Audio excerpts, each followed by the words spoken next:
Good evening, everybody. Welcome, everyone, to episode 335 of everyone's favorite wrestling podcast, The F and Marks. Yeah, I'm Jay. He is. I am Duke, the Dumpster Drosy. I am the Brainless one. Yeah, man. Good shit. I mean, we had a decent week of professional wrestling, and we have ourselves a premium live event. I know that you're not on board with the premium live event. I know you said you were gonna at least watch the main event. Oh yeah, I have to watch that. And honestly, Jay, I said something on Reddit and I got absolutely killed. And I think it's because I worded it really wrong. Okay. So they were saying what was a controversial. There was something about, I don't remember what it was, but they were talking about Roman Reigns. And I said, I have not watched a Roman Reigns match since he beat The Undertaker at WrestleMania. Nobody believes that. I think I haven't seen all of them. I know that there is a substantial amount of them I have not seen, but I think what I meant to say was I have not watched any of his matches in main events during the live show when it happened, and most of the time I will read about what happens, and then I won't watch it. There are ones, yes, I did go back and watch him and Kevin Owens from the Royal Rumble where Sami Zayn blasted him with the chair. I had to go back and watch that. I watched War Games. I had to go watch War Games. But there has not been a Roman Reigns match outside of his WrestleMania match against Drew McIntyre, and I think at 35, where I watched Roman Reigns wrestle during the premium live event in the actual main event because I would rather go to bed than have to stay up and watch Roman in the main event. Really? Yeah. You didn't watch him versus Cody live? I did not stay up for that. I did end up, that was another one. I did end up going back, and I had to go back and watch it. I had to, and I'm kind of glad because if I had stayed up and Roman had beaten Cody Rhodes at WrestleMania 39, I know I would have reacted the exact same way everybody else did after Cody Rhodes lost to Roman Reigns at WrestleMania 39. Yeah. I had to let that digest. Jay, that was like when you and I went to go see Infinity War. Right. And we had to sit in the parking lot, and I had to digest everything I had just witnessed for 5 minutes before I even could comprehend a thought to put the car into drive. Right. But I just, ever since that, when that was the record one. That was the longest WrestleMania, and I stayed up to watch The Undertaker lose to Roman Reigns, and I said, I'm not doing this ever again. I said, I will not stay up and past my bedtime to watch Roman Reigns in a main event if I don't have to and if I don't want to. So, and I got crucified for it, and it's probably because I worded it bad, but either way, I actually want to see this match tomorrow. Okay. I really do. Jessica, how you doing? What's up, Chris Jessica? Brown, how you doing? What's up, Chris Brown? Said, I saw something this morning I dismissed entirely, suggesting Roman will retire after losing at Mania. Yes, I would say throw that out in the trash bin. Roman Reigns has more or less said, as long as WWE is willing to pay me how they're paying me to wrestle as few matches as I'm doing right now, I will keep coming back. Yeah. I would say that rumor is full of crap. But I would say so too. I really am curious now, Jay, with the pay-per-view the premium live event happening tomorrow. And I know that we had discussed it last week, and I really cannot wait. And I know you're not excited for it, but I'm excited for the predictions anyway. Sure. Because I'm gonna go. They said they're treating this like a WrestleMania. I'm looking at this card. You cannot treat a card that looks like this like a WrestleMania, unless you're gonna do something crazy. Right. And I really don't see them putting the women's heavyweight championship on the rack back. Yeah, not now. No. I know Tim would love to see that. But they're in Saudi Arabia, and Saudi Arabia actually had a very big boxing event last weekend. And Tyson Fury, who was a crown jewel in 2019 and defeated Braun Strowman by countout, ended up going against Francis Ngannou, who is of MMA fame. And Ngannou is the guy who, like, at this point now, has given Tyson Fury basically his toughest match. An MMA guy in his first boxing match. He was better than McGregor and shit, man.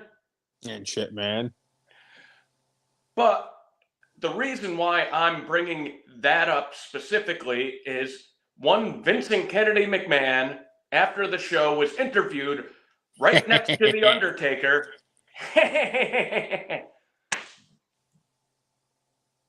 And he called Saudi Arabia home.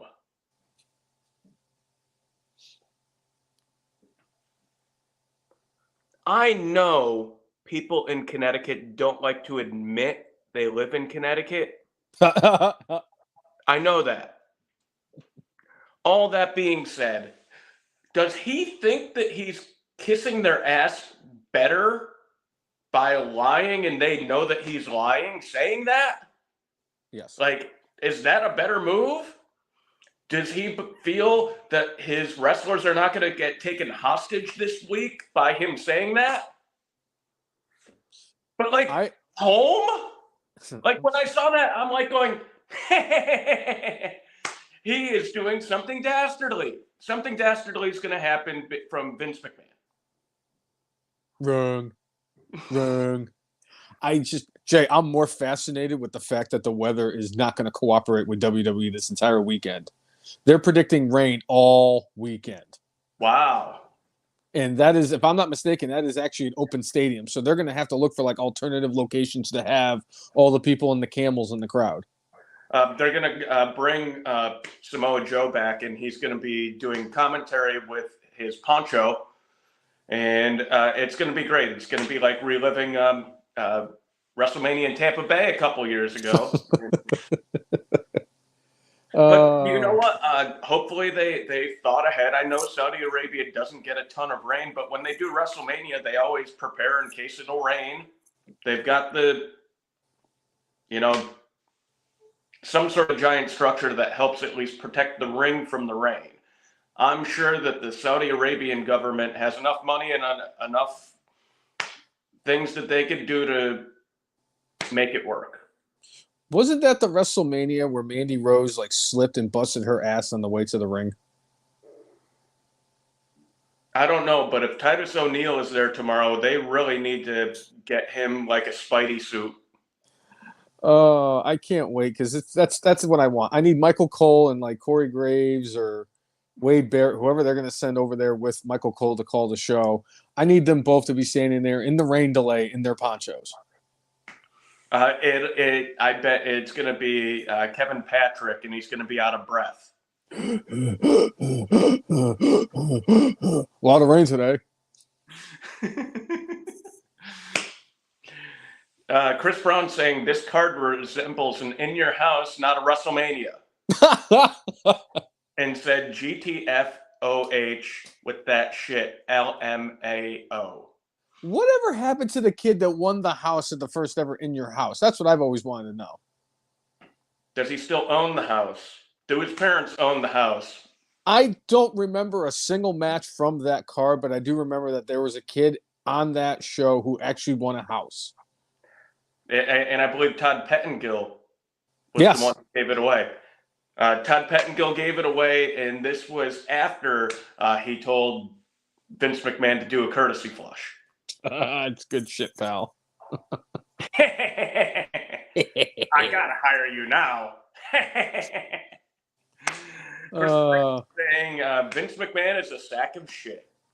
He's tied at the hip for the next half decade with a murdering piece of shit, and he doesn't smell like roses, not reneging on what's left of the original decade-long deal. Hey, you know, that's why I stopped watching these things. You know, I mean, there were a couple of points there where I was like, going, I don't know if I could watch WWE anymore. And it was specifically like after the Saudi Arabian government had that journalist killed, Mm-hmm. I was like, they're still doing these events. And I was like, going, and the compromise I came up with is like, all right, I guess I'm not going to watch Crown Jewel or anything associated with that.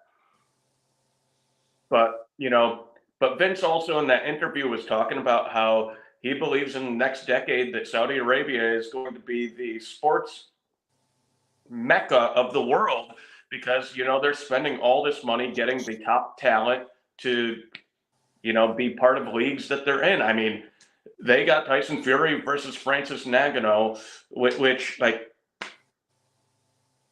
it is an interesting event that you won't see anywhere else. Bobby Fish in a boxing ring.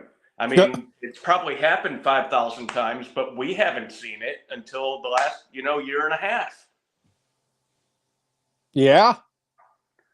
But one event that I'd really like them to be the sponsor of, I guess, and do that we're actually getting is we are going to get one Matthew Riddle versus Rob Van Dam, and I heard that they called in Vince Russo to book it, and I'm actually behind this booking decision.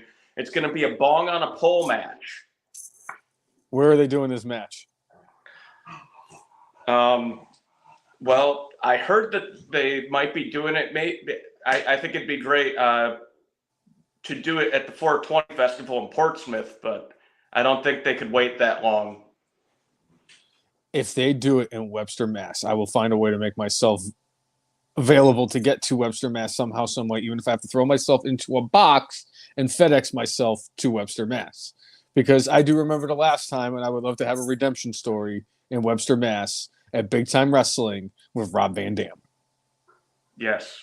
Especially because you'll have Matt Riddle too. It's either that, Cousin Jay, or I have to rebuild Circuit City and do the right thing with Stevie Richards. So I think this is a little bit more of an accomplishable task for me. Yeah, I mean, the only thing I think you could do with the Stevie Richards incident is perhaps reach out to him on X and apologize for what you did all those years ago. I'm sorry for selling to you the wrong portable DVD battery extender for your beautiful Panasonic portable DVD player, Stevie Richards. I bet he'll remember it too. I bet he remembers it. I remember the scowl on your face, which was very reminiscent of the one that I had to endure as a wrestling fan where you were in charge of the right to censor. So you know what? I consider it even. Yeah. Yeah. But yeah, that's really everybody was wondering when Riddle was going to pop up. And it's so funny that he's fighting Rob Van Dam. Am I going to be the special guest referee? Not that I know of. Hold on. The more important question is Sean O coming out of retirement to call the match as the ring announcer? I'm going to say that it's probably a very slim chance, but I did see that Sean O, F and Mark's Hall of Famer Sean O, has thrown his hat back into the ring, except for this time it's been the boxing ring to be an announcer. So you never know. You never know. Yeah. But hey, the fact that he's getting back in the ring as an announcer gives him another chance to end up on an E60 or a 30 for 30 for ESPN when they do another show about a boxing version of what happened to the Razor Ramon thing. Yeah. So he's got that going for him. All right. What do you want to go to next, Brainless One? Well, one thing I did want to talk about was Tony Khan's important announcement that he needed to make on Wednesday on Dynamite. You know, when what's the old adage, the boy that cried wolf? Yeah. if you keep saying that you're going to make a huge announcement every single week, and these huge announcements start falling flat, maybe it's you, Tony Khan. Maybe you should talk to your dealer and maybe, cool it with the cocaine for a bit.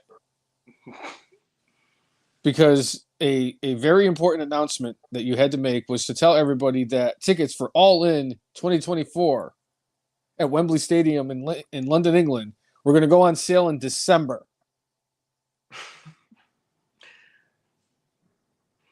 On a similar note, one of my favorite things that happened this week is WWE did a live event in London. And All In was promoted at the WWE show. I mean, they're talking to a wrestling audience. So it's like, yeah, sure, why not? But usually WWE is quick on the draw with these things and says, no, you can't do that. That is somebody that, we're in competition with. Yes, well, you're in competition. You're doing the same thing. Hold on a second, though. Because the Jim Cornette had mentioned on his show that because they just had Dynamite in Kentucky, in Lexington, I think it was. And he's, it's from his area. And he said that during Monday Night Raw and on Friday Night SmackDown, during the shows, they were running commercials for AEW show locally. Interesting. So, and if I'm not mistaken, they at least ran one AEW commercial for the Norfolk Scope, or when they were actually here in Norfolk, and they did it during SmackDown. So it doesn't surprise me. I find it interesting that after they announced it and did all the local stuff, the ticket sales only went up 500 tickets in a week. So, for which show? That show in Kentucky, because they tried to put, and that's the problem. That's the problem. They keep trying to book it. It's not an attendance figures thing. It's because they expect a certain amount of people to show up. You're going to get about 4,000 to 5,000 people to show up. You should not be throwing these types of shows in buildings that are 20, 25,000 people capacities. You need to go to some of these smaller venues so that people will stop saying, oh, well, look at that. They can't sell out this arena. I mean, it's not like Impact is selling out freaking the Ted Constant Center. Right. It's not like Ring of Honor was doing any of that stuff. With this whole thing with AEW is just crazy to me. Because they're just he's promoting ads now. This is after he said, all the stuff that he said about WWE. This is after he said WWE is going out there and getting all their old timers to come into the ring and do all their stuff. And then he goes and he hires Ric Flair. We get the Big Show to show up on Dynamite this week. That was another thing I wanted to mention. I saw the Big Show. Did you see him when he came out? I saw it. I didn't. He looked old. He looked broken down. He looked like he did not want to be there. And what is he doing, Jay? What do you think they're doing with the Big Show? Why is the Big Show lacing him up one more time? Well, I'm going to guess he needs to help Sting out, maybe? I don't know. Wrong. Unfortunately, Chris Jericho and Kenny Omega needed help with the Don Fallis family, which is Take a Shit, Nick Wayne. No, Nick Wayne's. I'm sorry. Nick Wayne's with freaking Christian Cage. I'm sorry. He's with Christian Cage. I'm sorry. With Christian Cage, and he is a good boy. He's got Powerhouse Hobbs. He's got Take a Shit. I think he's got Will Ospreay. And it's these three, and Chris Jericho and Kenny Omega need a tag team partner. And the best thing they can do is get the Big Show. Wait, Captain Insane. It could have been QT Marshall. What's happening, Tim? I'm glad you tuned in right when I said QT Marshall. But Jay, he did it. I'm just, spoiler alert. The man has accomplished something that nobody else has ever done, and that was last week when he was the hat trick 3 weeks in a row. He got my Brainless. I'm letting you know Tony Khan has secured my Brainless for a 4th consecutive week. I'm not even going to sugarcoat it. I'm just telling you right now, he got it again. Because between the important announcement falling flat, the fact that he has the Big Show is coming out and wrestling with Chris Jericho and Kenny Omega. The fact that not only that, but Ric Flair signed a multi-year contract with AEW. I know every single one of his ex-wives were all doing somersaults and backflips, and believe me, I'm happy for every single one of them. Because they're all going to get paid. Because Ric Flair is going to keep getting this paycheck. Because Tony Khan doesn't know what the fuck he's doing. And the fact that Ric Flair did an interview, and they said that he said, I want to wrestle MJF. If I could come out of retirement and have one more match, it'd be against MJF. This was after a WWE legend. I don't even know who it was because I'm so afraid to open any article that says WWE legend because I don't know if I'm getting The Undertaker. I don't know if I'm getting Todd Pettengill, and I don't know if I'm getting Vince Russo because for whatever reason, and they're all wrapped in. You know the smart money is on Russo. And that's the worst part. So I don't even open those things. But they said some WWE legend said that Sting's perfect final opponent would be Ric Flair. What? It made sense in 2001. It didn't make sense in 2011. It was a bad match. Flair had a worse match in his last match where he fell asleep twice during it. Is he going to fall asleep in the middle of this match? Nothing against Sting. He might fall asleep too.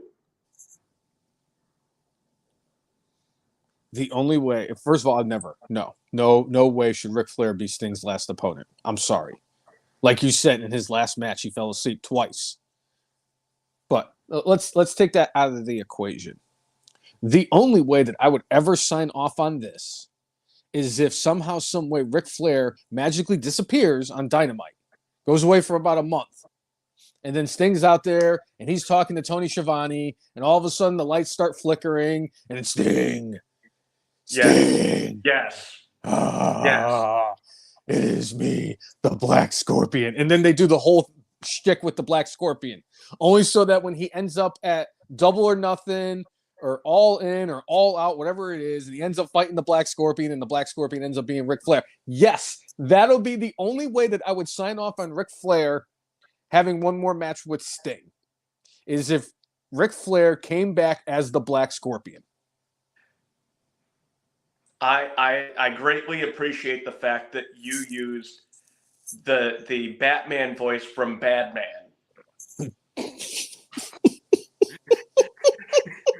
To do the Black Scorpion in an order that might surprise you. You tame my monster. I don't know what it is. I think I love the fact that the woman who played Ra's al Ghul's daughter ended up on Parks and Rec. Shauna Melway Tweep. That's right. You know what it is? The problem is that the weather has been so funky because not too long ago, Jay, I was wearing shorts and a t-shirt when I was out running dashing just earlier this week. Yeah. And today, and I took the dog out this morning, and not only did I see my breath, I saw the freaking penguins in the backyard, and I was like, nobody said anything about cold. Hey, you know, I don't know about up there. Down here, it was below freezing. I was like going, what the heck? Now, I did get over the magical line where I did not turn on the heat in my house until after November 1st. I made it. I wore pants on November 1st. Yeah. I mean, I'm a shorts wearer. I wear shorts. Jay can attest to this. I wear shorts, especially here in Virginia. I wear shorts from March till about January. Right. I get as much mileage out of. I've never gotten more mileage out of my shorts in my entire life than I did down here. Now I'm wearing pants earlier in the year, and I don't like it. Very sad. Sad. Chris Brown said he's got a foot worth of snow at his house. No, it's not that bad. But anyway, that's the reason why I sound like the bad man instead of trying to do the Black Scorpion. Sting. I can't do the Sting. I can't. Sting. I can't do it. I just don't got it today. Well, we all know also that Norfolk's own Tugboat also had a similar voice when he came out as the Shockmaster. Very similar. If they wanted to continue that storyline where they're like going, oh, actually, it wasn't Ric Flair who was the real Black Scorpion. It was Fred Ottman. And then you like somehow, some way, Cody Rhodes ends up involved. I know Cody's in a different company now, but that way Cody could be the next Black Scorpion, and he could do the magic tricks, and he can make people disappear. He can make Paul Heyman flip out even more than he did that first time. I think it would be great. He's the son of a plumber. See, Tim's saying, fun note, Ole Anderson was also the voice of the Shockmaster. Yes, it makes 100% sense. Hold on a second.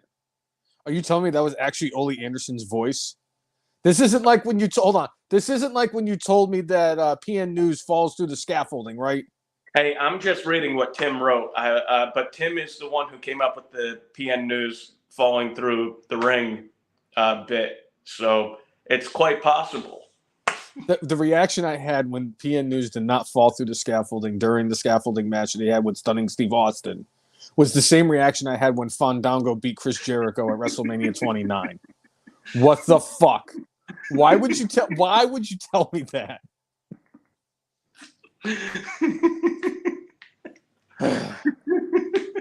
It was like seeing the Big Show on Dynamite on Wednesday. It's not even funny because, like, I'm sure he turned face and heel and nobody cared because the look on his face was all you needed to know. He wasn't a face or a heel; he was just sad. Chris Brown saying when Cody goes heel, he needs to bring back the paper bags. 100% he does. Paper bag Cody was my favorite Cody because it was the extension of Dashing Cody Rhodes. After he told us how to properly floss and brush our teeth and properly groom ourselves. And then he got his orbital bone. Was it his orbital bone or his nose cracked? I think it was his nose. From Rey Mysterio, and he was never the same after that. He became broken, and the rest is history. I love the fact that the first live SmackDown I ever went to, Cody Rhodes was handing out paper bags to people and putting them over their head. I almost forgot about the fact that I dressed up as referee Chad Patton at the Norfolk Scope on Halloween night for SmackDown. So yes. I apologize for that. I'm glad I caught myself. Yeah. But I will say this. I have been very fortunate. Every time I go to SmackDown, there are multiple RKOs. Yeah. And we may be getting more of them soon. I'm about to say, speaking of which, it looks like we might be, I know how many times we've said this on the podcast. It looks like we might be getting the rated R. Wow. Randy Orton, the Viper, the Legend Killer, Randy Orton back from his back fusion surgery. What are your thoughts, Cousin Jay? I want to see him back in the worst way. And, there have been some murmurings of possibly a Legacy 2.0 faction involving him, Braun Breaker, and Pillman Jr. What's his name? Lexus King? Yeah. And my initial thought behind that is like, no, I don't want to see that because that would feel like a retread. Randy Orton can do it all on his own. He may want to bring more people with him. I wouldn't want it to be called Legacy 2.0. The only reason why I would sign on for something like that is if we find out this is to keep Randy healthy as long as he can, so he doesn't have to do anything and everything, within the faction to remain active as a competitor, so he takes less bumps and lets other people do the work. And if you did a faction like that, clearly the first target would be Cody. I prefer them not to do a faction. I would prefer to see Randy, just come out and be Randy. And if he has to wrestle a schedule similar to Roman, so be it. He's earned it. Yeah. And at this point, I mean, he could tell the WWE, to hell with you. I'm done. Doctor says I shouldn't wrestle anymore. But he's not saying that. Right. Because he loves it. And I'm still holding out hope that he's going to be the one that surpasses the 16 title reigns. It's going to be Charlotte. It's going to be Charlotte. Of course it's going to be Charlotte. Charlotte's going to win the title 137 times, Cousin Jay. 137 times. Yeah. All right, what? Neil says, Rappin' Robo, it's styrofoam. I'm sorry, Rappin' Robbo. Styrofoam. Yeah. Yeah? I like to see him So what are your thoughts about a possible Legacy 2.0?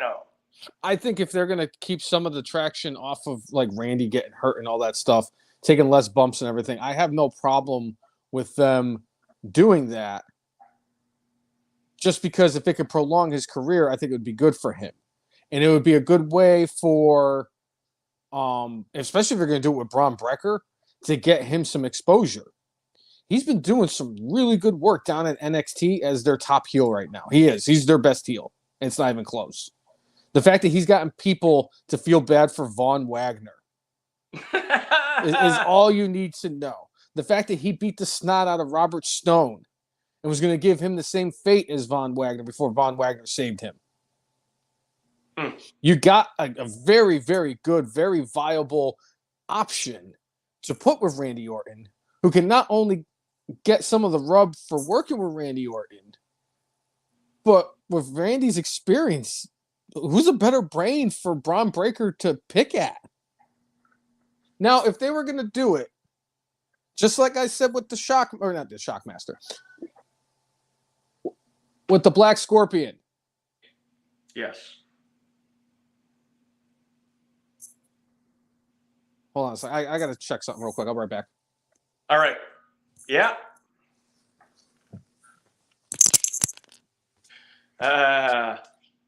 That's right, Neil, the shocker.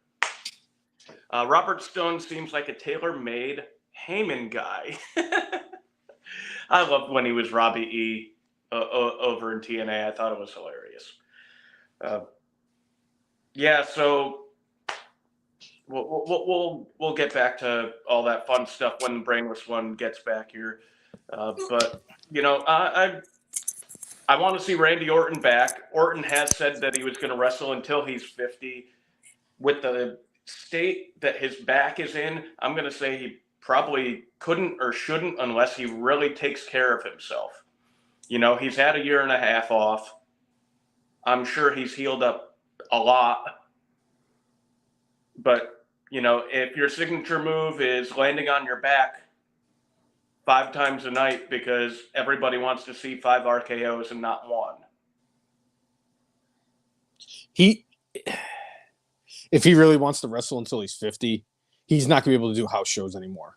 I don't think he should be doing house shows regardless, just because of the fact that he just had back fusion surgery. If you want to get as much mileage as you can out of Randy Orton, you got to limit his appearances.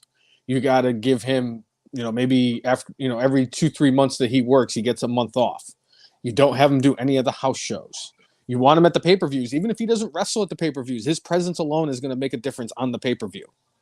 So that maybe the idea of them doing the faction is actually a good idea, because it kind of lengthens out his career a little bit if he really wants to make it to 50. Right. I'm 50 and I kick and I stretch.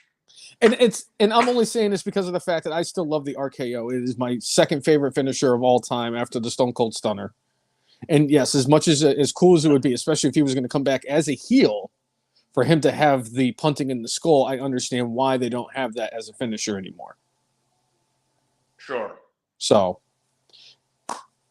that's the problem. If they want him as a heel, he's got to eliminate the RKO. And with his back, he really should be considering getting rid of the RKO. Right. Chris Brown says, I only see Randy going full Borat Mania like he used to. Otherwise, he needs guys as a buffer. Then Jessica said, speaking of back issues, when will Seth take time off? I'm going to say Seth is probably going to be a good soldier, I think, for a little while. He's already been dealing with his back issue for a couple of years. I'm going to say he's going to wait until after Mania. Refresh my memory. I could be wrong. I'm not 100% positive. Has Drew McIntyre turned heel yet? Kind of, sort of. So he hasn't gone full-blown heel yet. He hasn't had his full-fledged I am a dick heel yet moment. Right. If he beats the snot out of Seth and still loses the match, Seth beats him somehow, some way in a roll-up. Drew gets pissed off, takes out Delilah, and stabs Seth Rollins in the middle of everybody inside the ring in Jihad.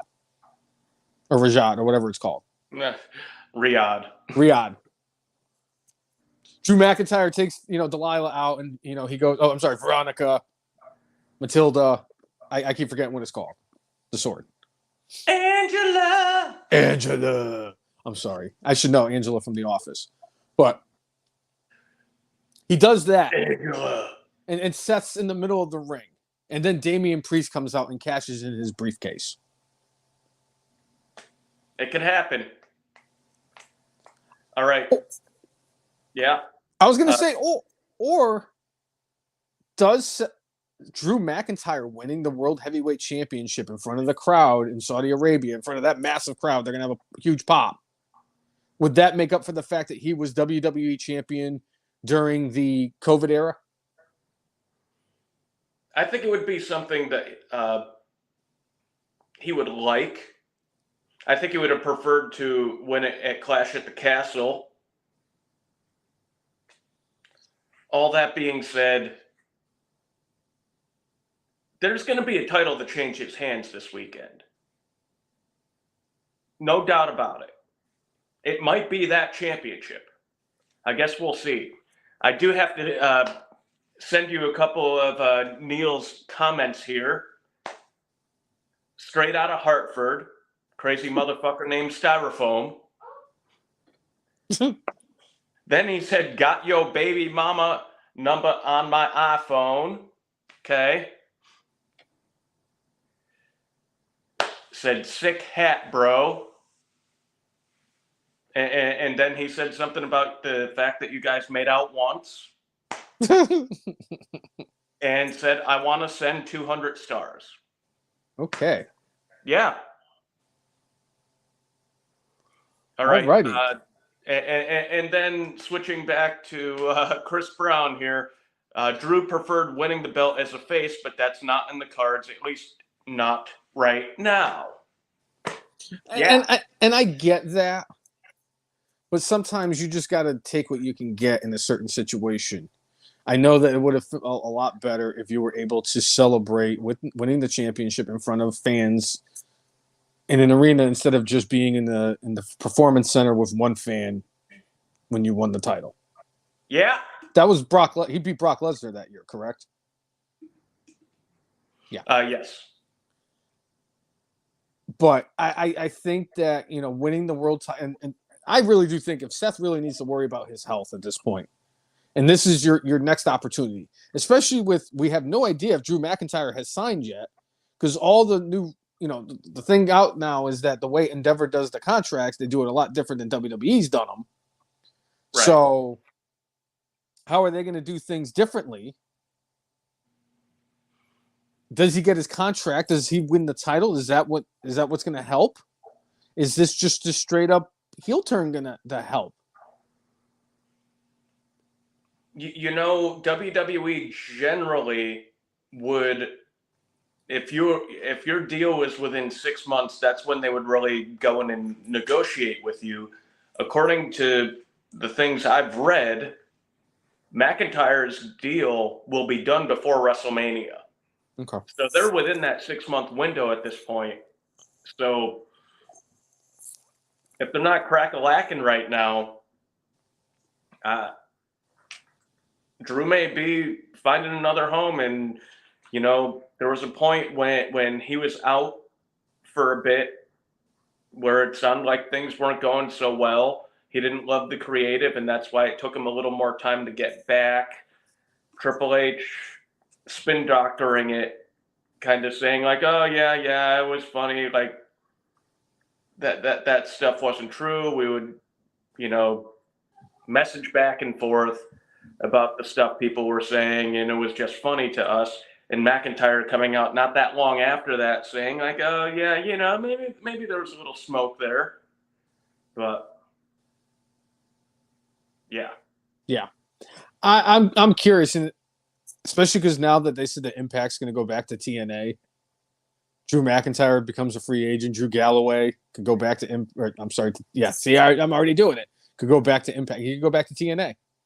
Right. Just saying, wasn't he a former TNA champion? Yeah. He was a TNA champion, and heck, I mean, AEW, Ring of Honor, New Japan. Quite honestly, I think New Japan, would be a good fit for him with his style. I know you like big, beefy men beating the shit out of each other, and that's what New Japan would be.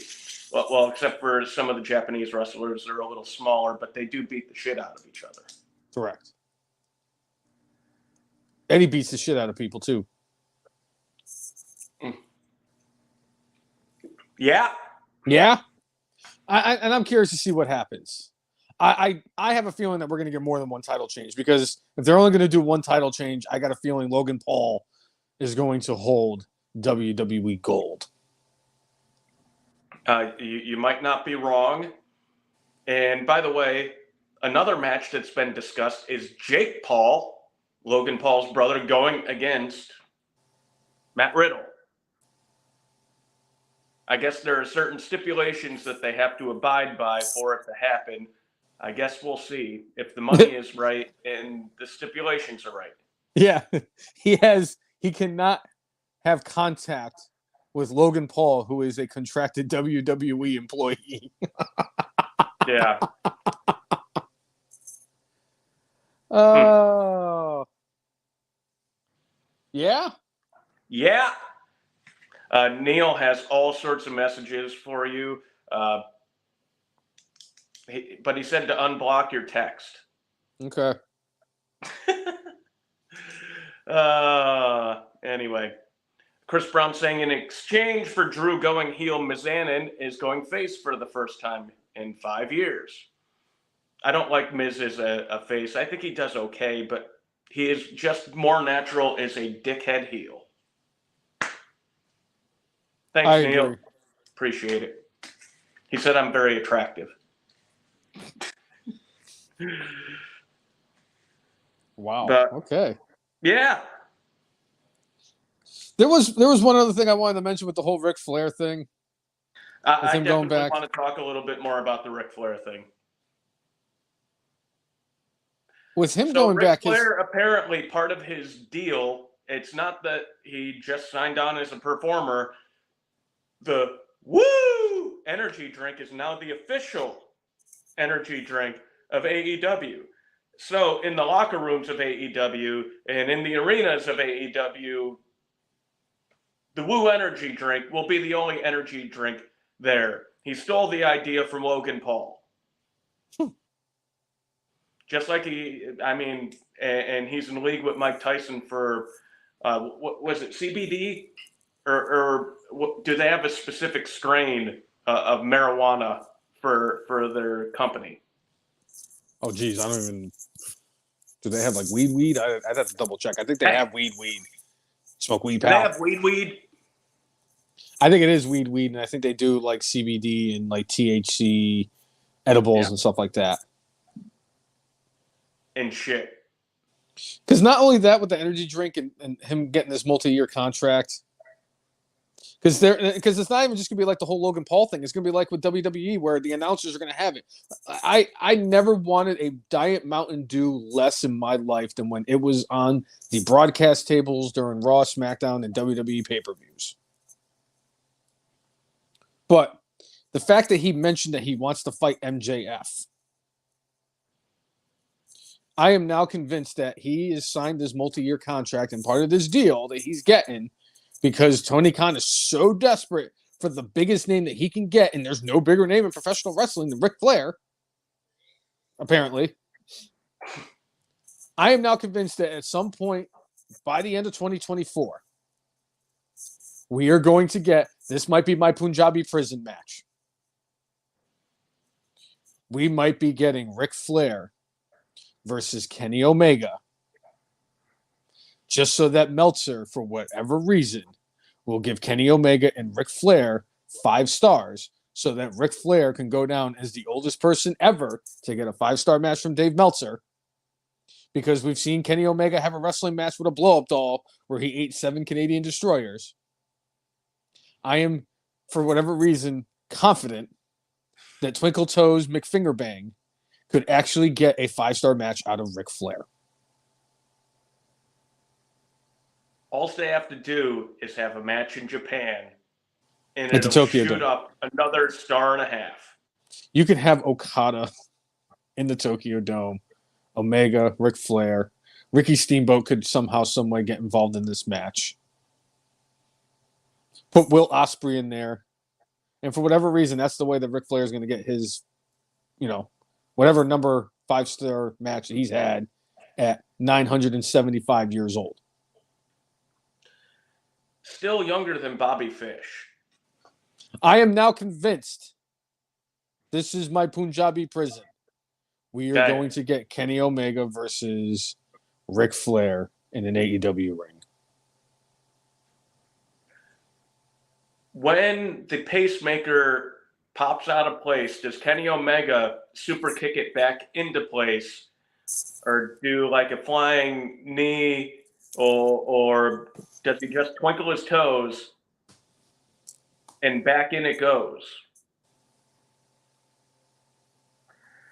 It would be whatever the douchey freaking Jackson brother that wore the exploding sneaker in that wrestling match, where an exploding a bomb kick to the face to anybody else would have probably killed that person, but it was John Moxley in 2010, except for John Cena in 2010.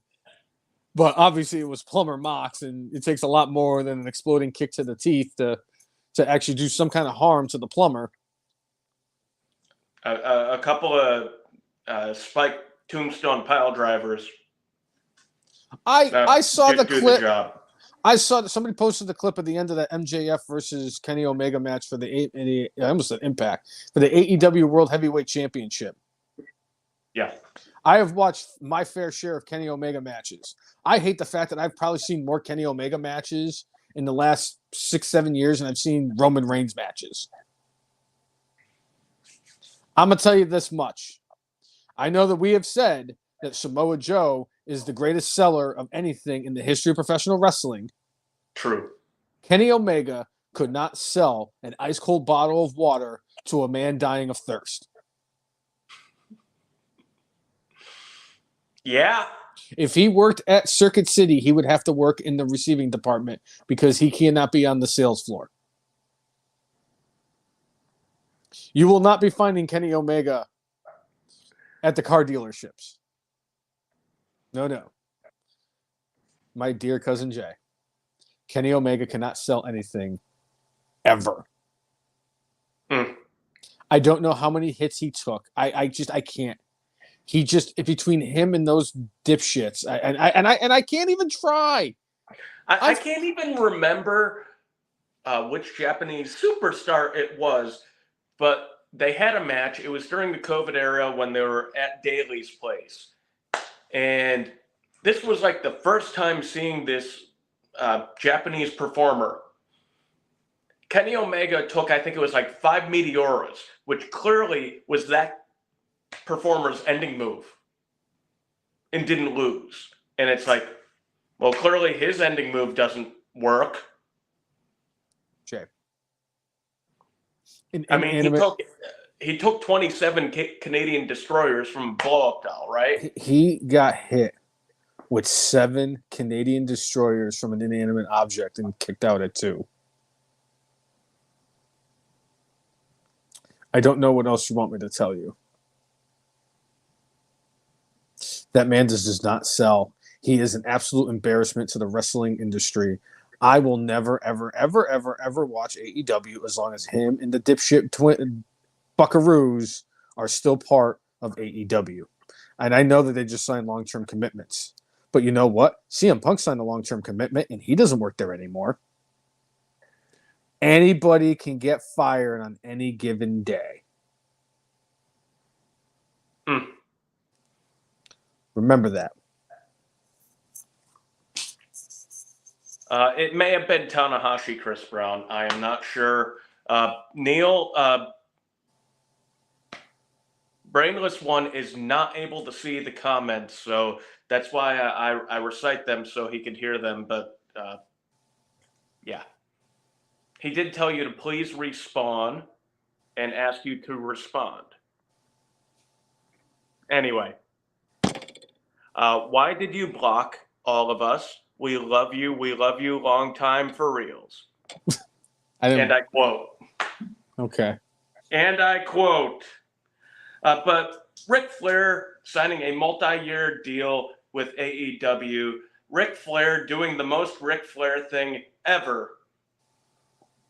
Saying this is the most excited he's ever been in his life.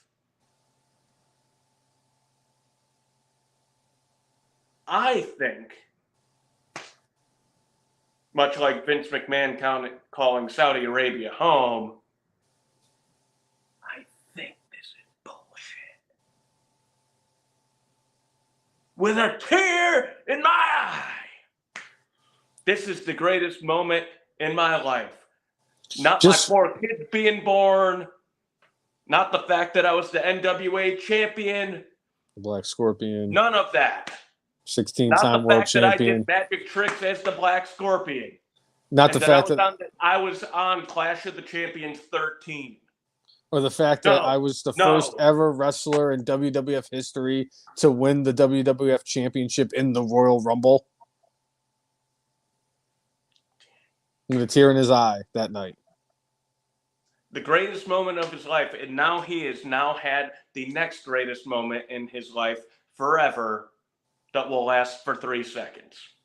It is just like how it is with Matt Hardy and Chris Jericho and all the other people who work in AEW, who Tony Khan can do no wrong, and all the other stuff that's associated with with AEW and WWE is the bullies.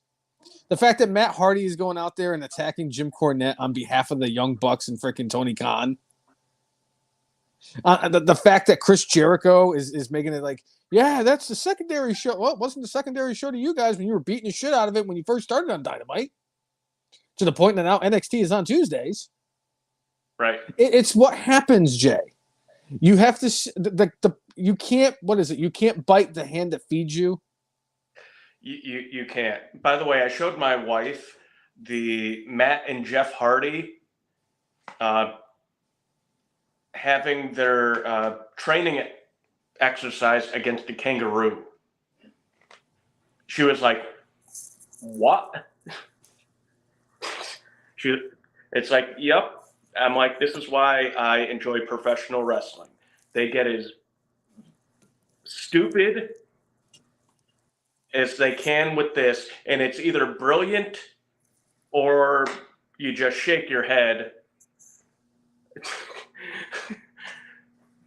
But that era of Matt Hardy was the best. Yes, it certainly was in the broken universe. Yes. The second one was Matt Hardy 2.0 because that man could slam a tornado. Yes. Neil said something about Rob, you owe me, and I think it has something to do with Wendy's hamburgers and fries.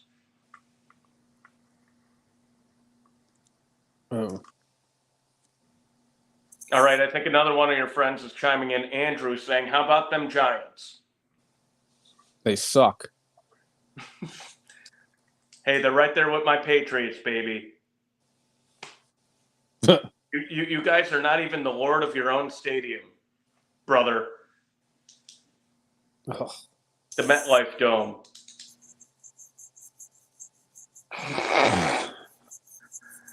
Why? And right now I'm a bigger buzzkill than Buzz Killington. Why? Yeah.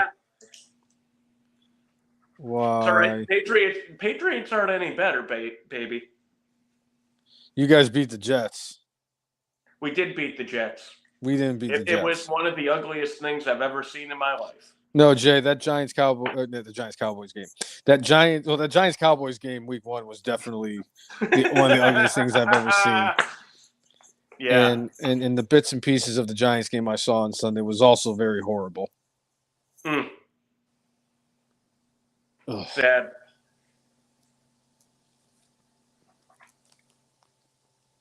You did mention MJF and Ric Flair wanting to challenge MJF. MJF is officially the longest reigning AEW champion of all the times. Good for him. He's going to lose it in Nassau Coliseum on the 30th of December. Against Samoa Joe. Maybe. Or do we find out who the devil is? I hope it's not QT Marshall or the Big Show. I don't know how like vested in this and how much knowledge you have behind this whole devil thing. As much as I have not been watching, I think enough of the devil to make an educated guess. But if you had to take a guess, shot out of a cannon, who do you think is going to be the devil?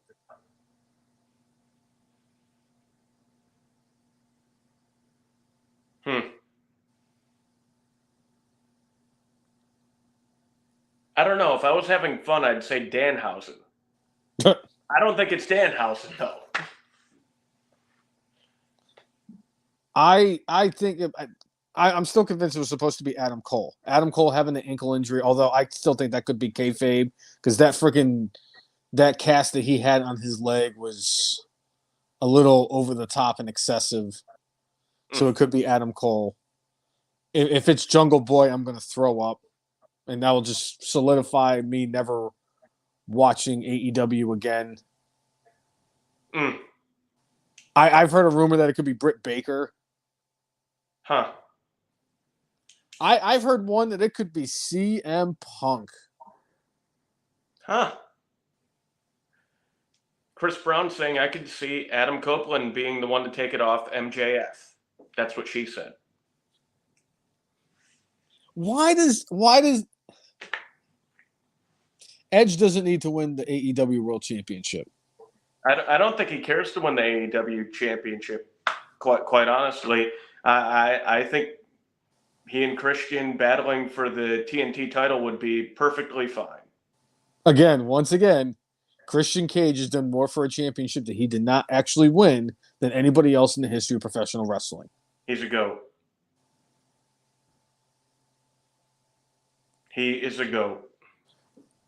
I was about to say, unless it was The Miz, but, The Miz actually won, he held both tag team titles. It wasn't that he... Or did Sandow win? I got to remember. I forget what that was. Right. But I do remember him holding both tag team titles at the same time when him and Mizdow won the tag team titles. Right. Oh, Cousin Jay, since we are on the topic of AEW, I do have one. Well, I have a couple other things, but I have one thing, and I think I'm going to melt your brain when I tell you. Okay. 2023 has had its fair share of surprises. But when I'm about to... shockers? I screwed it up because I have my pen in my hand. This one might take the cake. All right. I know apparently, earlier in the podcast I had mentioned that they were doing the Dynamite in Louisville, Kentucky, where James E. Cornette is from. Yes. Before the episode of Dynamite, they had Jeff Jarrett on the show, and he had, lo and behold, invited Jim Cornette to Dynamite in Kentucky. Cornette responded by saying, "Thanks for the invite, Jeff. Unfortunately, I do not have a friend who is willing to complete the buy one, get one free ticket that it would cost to get into the arena, so it's not going to happen." Jeff Jarrett has now officially been removed from my disdain list, and I now, in 2023, appreciate Jeff Jarrett a little bit more than I ever did. For a man who has only drawn $30 in his entire career, my disdain for Jeff Jarrett is no longer around. Wow. Yeah. Well, that is shocking. And I'm going to tell you this much. I enjoyed him on the Tales of the Territory. I thought he did a great job, him and his dad on there. The late, great Jerry Jarrett. The man who Vince McMahon single-handedly picked to run WWF if he had actually gone to jail. Jeff Jarrett has done everything in his power in all of these god-awful wrestling matches that AEW has thrown at him. And here we are. Jeff Jarrett is out wrestling 80 to 85% of the roster in AEW. And he didn't fall asleep during Ric Flair's last match. And he did not fall asleep in Ric Flair's last match. And the fact that he works for AEW and was like, yeah, we should have Cornette, show up for Dynamite. There's no way that anybody. I would love to see the Jacksons or Kenny or Hangman or whatever. Yeah, have Orange Cassidy say, yeah, we should have Jim Cornette at Dynamite. If Jim Cornette showed up at Dynamite, who's the first person he's going after?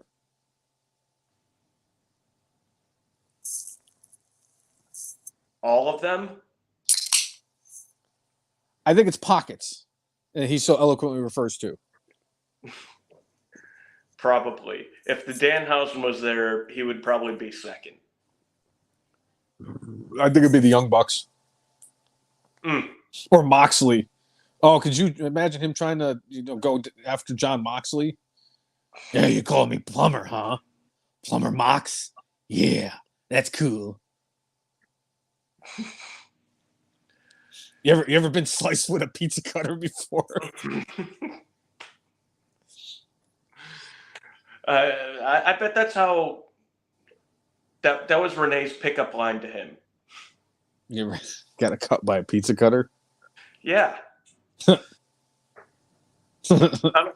another AEW note, speaking of somebody who's injured, poor Bryan Danielson came back so quickly after having his arm broken and having surgery, had a few really, really good matches, only to have a match with Andrade, and quickly into it, broke his orbital bone. And they weren't sure whether or not he was going to need surgery, but he wrestled another match after that. And then he was written off TV. And it sounds like he's going to be out for a little while because he did have to get surgery.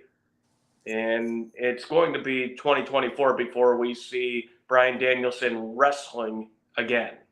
Unless he steals The Undertaker's Phantom of the Opera mask. It's in the warehouse. It's in the warehouse in Stamford. And I did have that written down. Daniel Bryanson has a broken orbital bone. I actually heard he suffered the orbital bone injury in his tag team match against Okada and Orange Cassidy. And that they used the Andrade to write him off TV. No, the Andrade match was like the week before. Or maybe And that's I what it think was. there was a hold where like Andrade like was doing an elbow and like hit him flush. That's crazy. I'm glad that that's the case because a lot of people were saying that Okada in 3 matches for AEW, Adam Cole got a concussion in the first match for Okada. The second one, Daniel Bryan broke his arm, and then this, the third one would be the broken, orbital bone. So I'm kind of glad it wasn't Okada that did it because I would have felt really bad because then he would really have to go to WWE. Yeah. But no, let's just keep having him come out on random dynamites and teaming up with Orange Cassidy for no apparent reason whatsoever, other than the bump a number. I just wish Danielson a speedy recovery. He said he wants to basically wrestle through the end of next year full time. Well, it looks like he's getting part of the year off. Here's your part time. So you Yep. get hurt again. JD His Drew. body is telling him, dude, it's time to be part time. Stay home with Birdie and Bree. Should have stayed in WWE. You wanted to go there. You wanted to try something different because you're Daniel Bryan and you want to or Bryan Danielson. You want to challenge yourself. You got into AEW. How many injuries have you sustained since you've gotten there? You're not. I mean, it's and then you put yourself in the Blackpool Combat Club, which was an absolute joke. By the way, I did not know because I've been watching a lot of these videos of some random dude that does all these stupid things where he gets all hyped up and he rips his shirt off and just jumps onto people and inanimate objects and all that stuff. I thought that was Wheeler Yuta. I saw that dude. He jumped on to a fat dude who was on top of a refrigerator. I've seen that. I've seen a bunch of ones where he jumped off the roof of a building onto like tables, and I see him jump through like light bulbs. I'm like, man, why does Wheeler Yuta got to do that? Are they not utilizing him enough on Dynamite? Is this the new AEW? What is it? What was it? Dark? Sure, Dark we'll 030? I mean, come on. It's like, what? It took me about 6 or 7 videos to realize it wasn't actually Wheeler Yuta.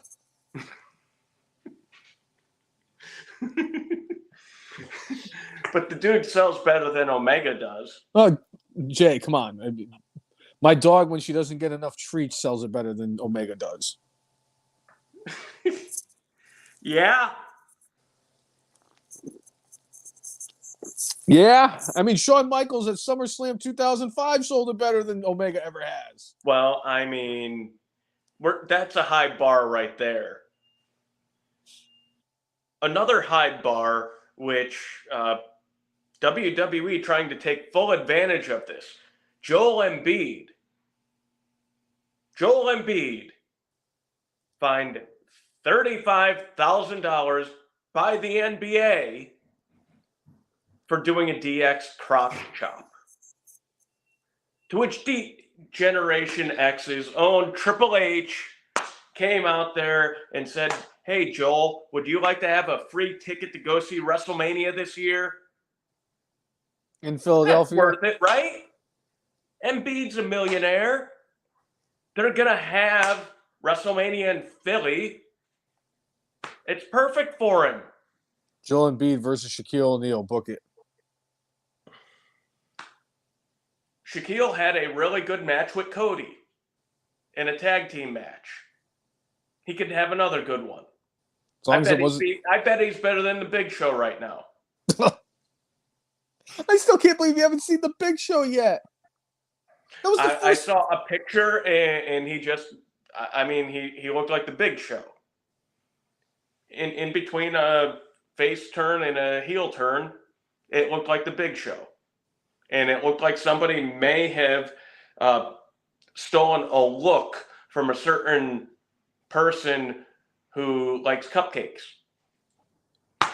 Jay, after the cupcakes have been stolen. If he was a heel, he would have had the same look on his face that Mansoor had when he was wearing the tennis attire when he was taking his pictures, when the senses were titillating. Will the Saudi Arabian government force Vince McMahon and Endeavor to sign Mansoor back? Saudi Taker.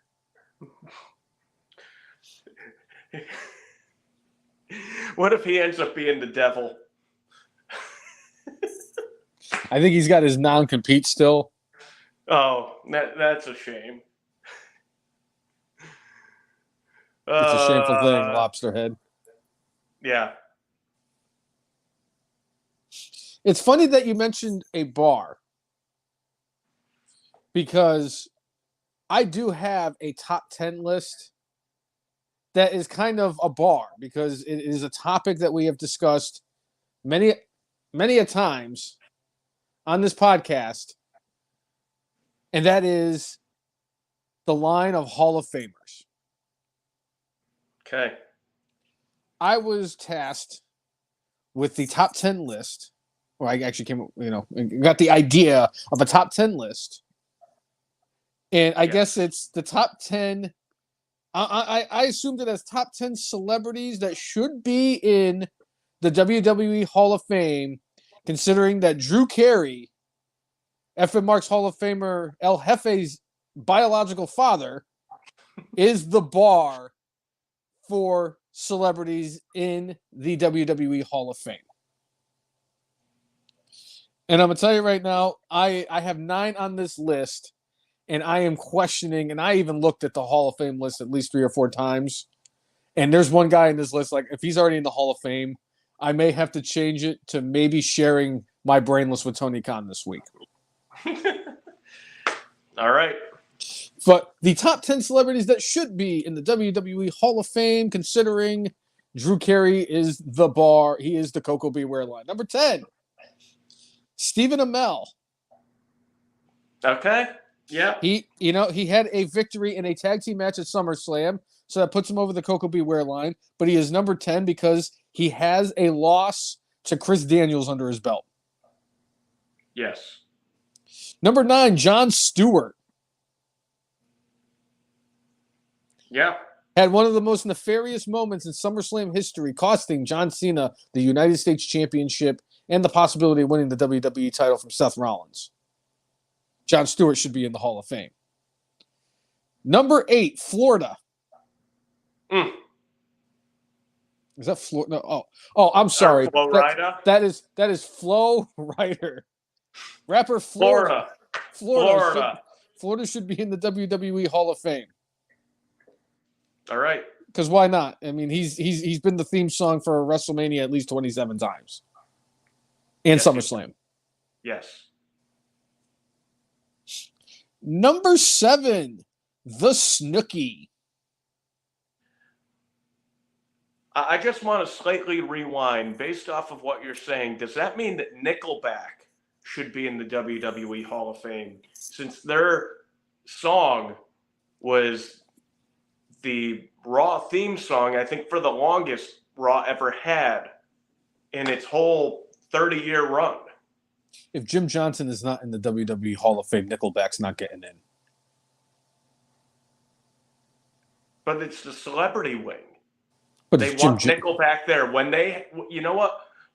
When they do WrestleMania in Toronto at WrestleMania 42, Nickelback will go in. Keep telling yourself that. Out tonight. They're going all night. All right. Number 6, Aki Bono. All right. He beat the Big Show at WrestleMania. And if that was enough to get you on this list, Floyd Mayweather would somewhere be on this list, but he's not.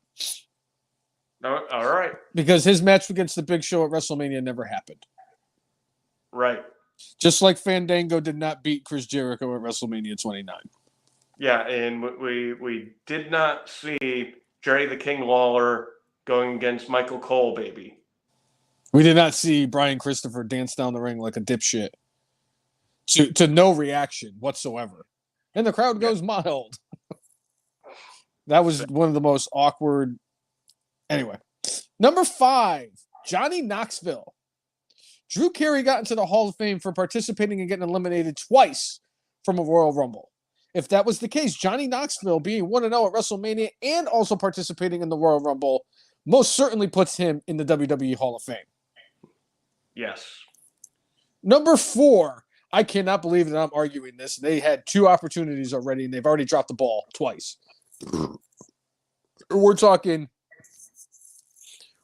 Iron Sheik not being at WrestleMania 38, dropping the ball. Yeah. That's a big ball to drop. Because number 4, yes. Because number 4 is Lawrence Taylor. Hulk Hogan is a bigger piece of shit than Lawrence Taylor, and he's in the Hall of Fame. I rest my case. I don't know. I'd say the jury is out on that. Look, Lawrence Taylor said that the girl told him that she was 18, okay? That's all I'm going to say. Because if it was solely on for me. if it was just solely on the fact that he did a lot of coke during the 80s and 90s, then there would be no WWE Hall of Fame. It would just be, I don't even know. I mean, who's in the Hall of Fame that didn't do drugs? Bret Hart? Be Bret Hart. I think Bret did some. Bret tried him. Well, CM Punk isn't in there yet, but Bret tried him. Bret didn't like him, so Bret didn't do him. That's why to this day. Yeah, and hey, that power to him. Yeah, he did it less times than Lawrence Taylor. But anyway, LT should be in the Hall of Fame because not only is LT undefeated at WrestleMania, he main evented WrestleMania. He did. Nobody else on this list. Hold on, let me just make sure. Nobody else on this list. Could say. More than Kevin Nash could say. Kevin Nash was WWF champion, and Lawrence Taylor was in the main event with Bam Bam Bigelow. Suck it, Kevin Nash. Number three. I'm going to hell for this one. Number 3, Butterbean.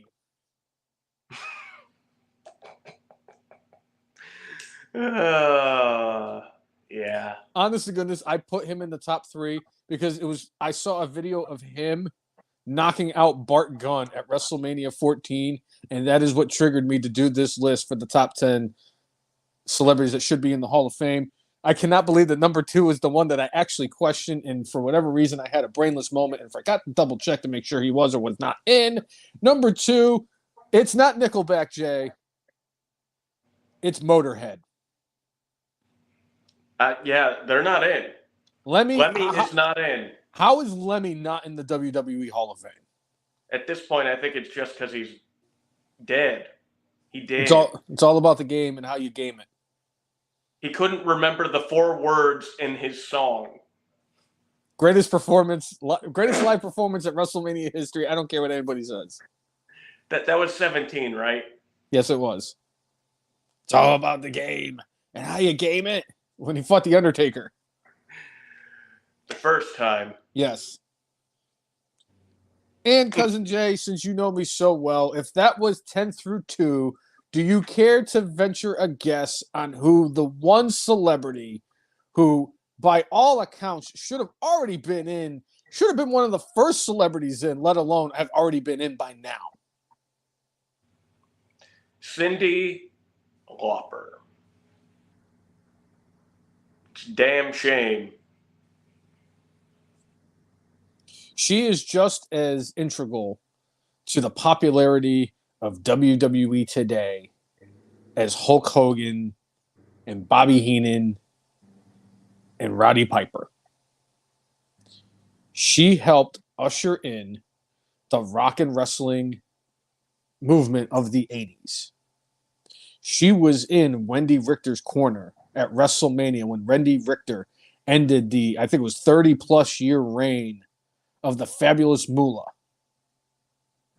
Cyndi Lauper had Captain Lou Albano in one of her music videos. Cyndi Lauper has been on Monday Night Raw. I do not know, I cannot fathom a guess as to why, when it comes to celebrities and the influence that they have had on WWE, there is none that I can think of that had a bigger impact in professional wrestling than Cyndi Lauper. Except maybe Andy Kaufman, who just got in last year. And I said, Andy Kaufman really, at the end of the day, is the only person that, if Cyndi Lauper's not getting in, I'm not that upset because Andy Kaufman belonged in there too. I know that Mike Tyson had that moment where he was referee of the match between Steve Austin and Shawn Michaels at WrestleMania 14. I'm not saying that Tyson doesn't belong in. I would put Tyson in over a lot of these guys. But Drew Carey? I still remember when Drew Carey was out at WrestleMania and he was standing on the stage after he went into the Hall of Fame and he just didn't know how to act and just like he was so weird and awkward. And I'm like, why is he here? He does not want to be here because he doesn't care about this shit. You can clearly tell that Drew Carey had zero fucks about actually being in the WWE Hall of Fame. Cyndi Lauper should, without question, be in the WWE Hall of Fame. And every year her omission is just, it's something you just can't overlook. I'm sorry, you can't. Now, they're both deceased now. Do you think Liberace and Muhammad Ali deserve to be in the Hall of Fame? Muhammad Ali's not in? Oh, I just automatically assumed Muhammad Ali was in because they have like Bob Uecker in. I said, okay. Muhammad Ali was the special enforcer of the main event of WrestleMania 1. He also knocked out Jake the Snake. Yeah. He was also part of the biggest wrestling crowd in the Korea show that Scott Norton almost died during. Right. Another person that in the early 2020s that has, I've done a complete 180 on, Scott Norton. Thanks, Dark Side of the Ring. He was the most forgettable member of the NWO. Wasn't he in a tag team with a guy named Ice Dagger or Ice Pick or something like that? Or Fire and Ice? Wasn't that what it was? Like him and some other dude? What drugs was Ole on that day? I'm pretty sure that's what it was. You know what? We're gonna go with Ice because Ice was that's what they called crystal meth back in the day. So we'll say Fire and Ice because that sounds about right. Walter White was his dealer, and Jesse was the go-between. Was he the one that was responsible for the Diamond Stud? No. Diamond Stud was DDP, baby. DDP came up with the idea for the Diamond Stud. Yeah. Okay, what about Oz? I think that was Dusty, actually. You know what? Welcome to Oz! Welcome to Oz! Oh, my God. It makes so much sense, though. That has Dusty written all over it. Let me tell you something, baby. I've dined with kings and queens and feasted on pork and beans. Hard times, baby. Welcome to Hard times. Hard times. Yeah. All right. One name you brought up last week is being a free agent soon is now officially a free agent. Heath Miller, a.k.a. the former Heath Slater, is a free agent. I don't see him moving like needles largely, but I think he's a good performer and he'll find a home. But I think AEW or Impact, if he wants to continue as like a full-time performer, is where he needs to be. But if he's looking for like, all right, I'm going to wrestle a little bit more and then go into coaching, send him to NXT. Have him help the kids. Because he's got kids. He's going to need to train them. Just like William Regal did. With both his kids. I still cannot believe that they did not promote the fact that William Regal's sons were wrestling against each other in the first round of the Heritage Cup tournament to fight Noam Dar. Alicia Fox. Who actually might be in a stable in NXT that's just as cringe as anything that QT Marshall has ever done. That's tough. It's terrible. I can't stand them. It's just the worst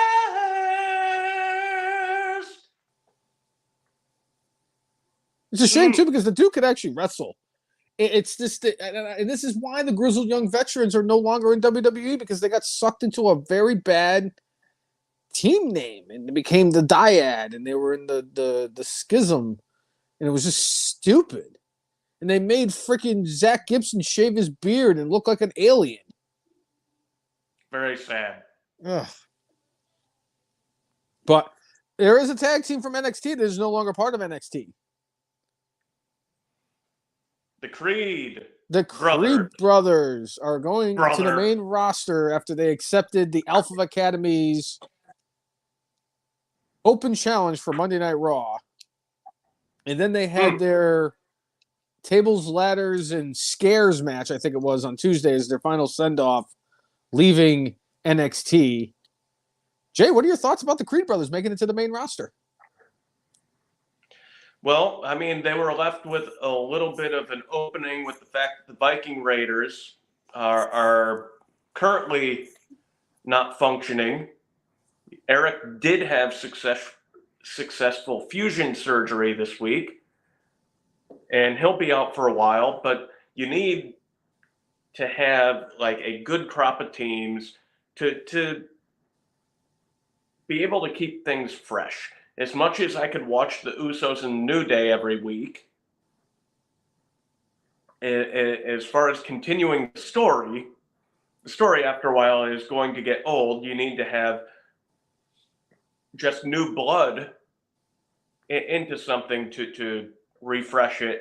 I think the Creed brothers are going to do great because Triple H actually does give some shit about tag team wrestling.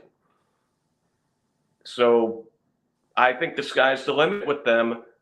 I think they could do really good things. I know this is way early, but could they be like the next coming of like the Usos? Like a team that's supposed to be a team and they stay a team. You know, do you see a breakout star? It's like clearly with the Street Profits, you sit there and you're like, Montez is the guy. He's the guy. Apparently, they are very, very high on Julius Creed. And I've known for a while they've been high on Julius Creed because he came into the same class as Braun Breaker. It was him, Braun Breaker, and Tony D'Angelo all came in at the same time. We just saw Tony Von Wagner too, your favorite.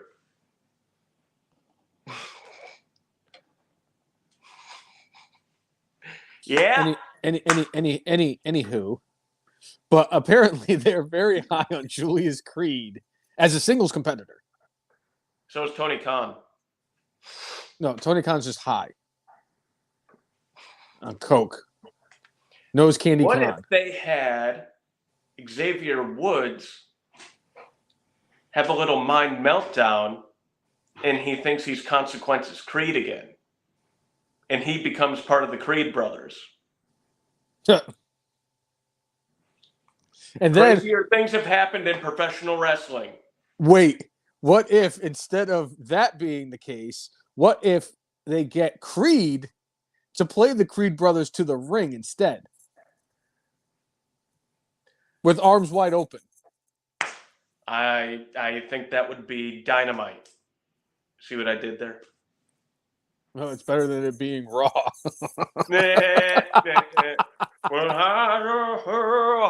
Well, new today, Creed is coming to Virginia Beach. With arms wide open. Yeah. I prefer the Creed, the other thing for Creed. Can you tell me how? No, the one where they like they play all the derpy stuff for Creed over there. They dub Creed. Oh yes, Creed. Yeah.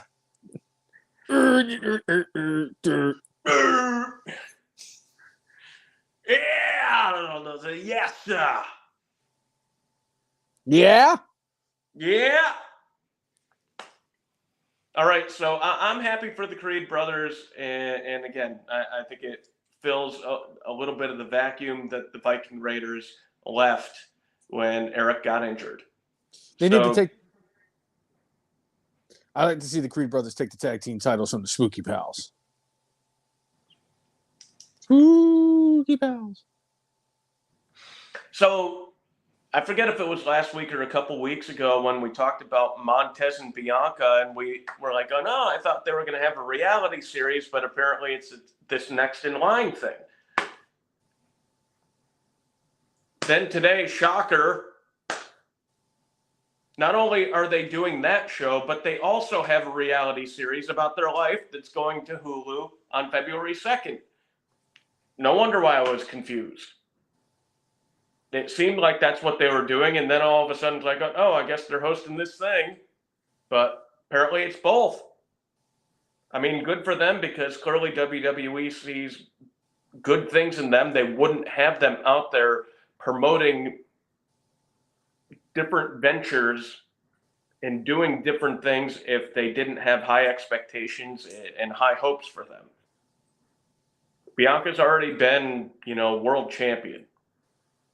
I hope this is the springboard for Montez. I hope so too. I really, and this kind of goes hand in hand because Bianca is the one that's getting the title shot tomorrow. Right. So, do they make that as the title change? Do they do it with Bianca? They made a big deal about having that title change when Asuka won the last time they were in Saudi Arabia.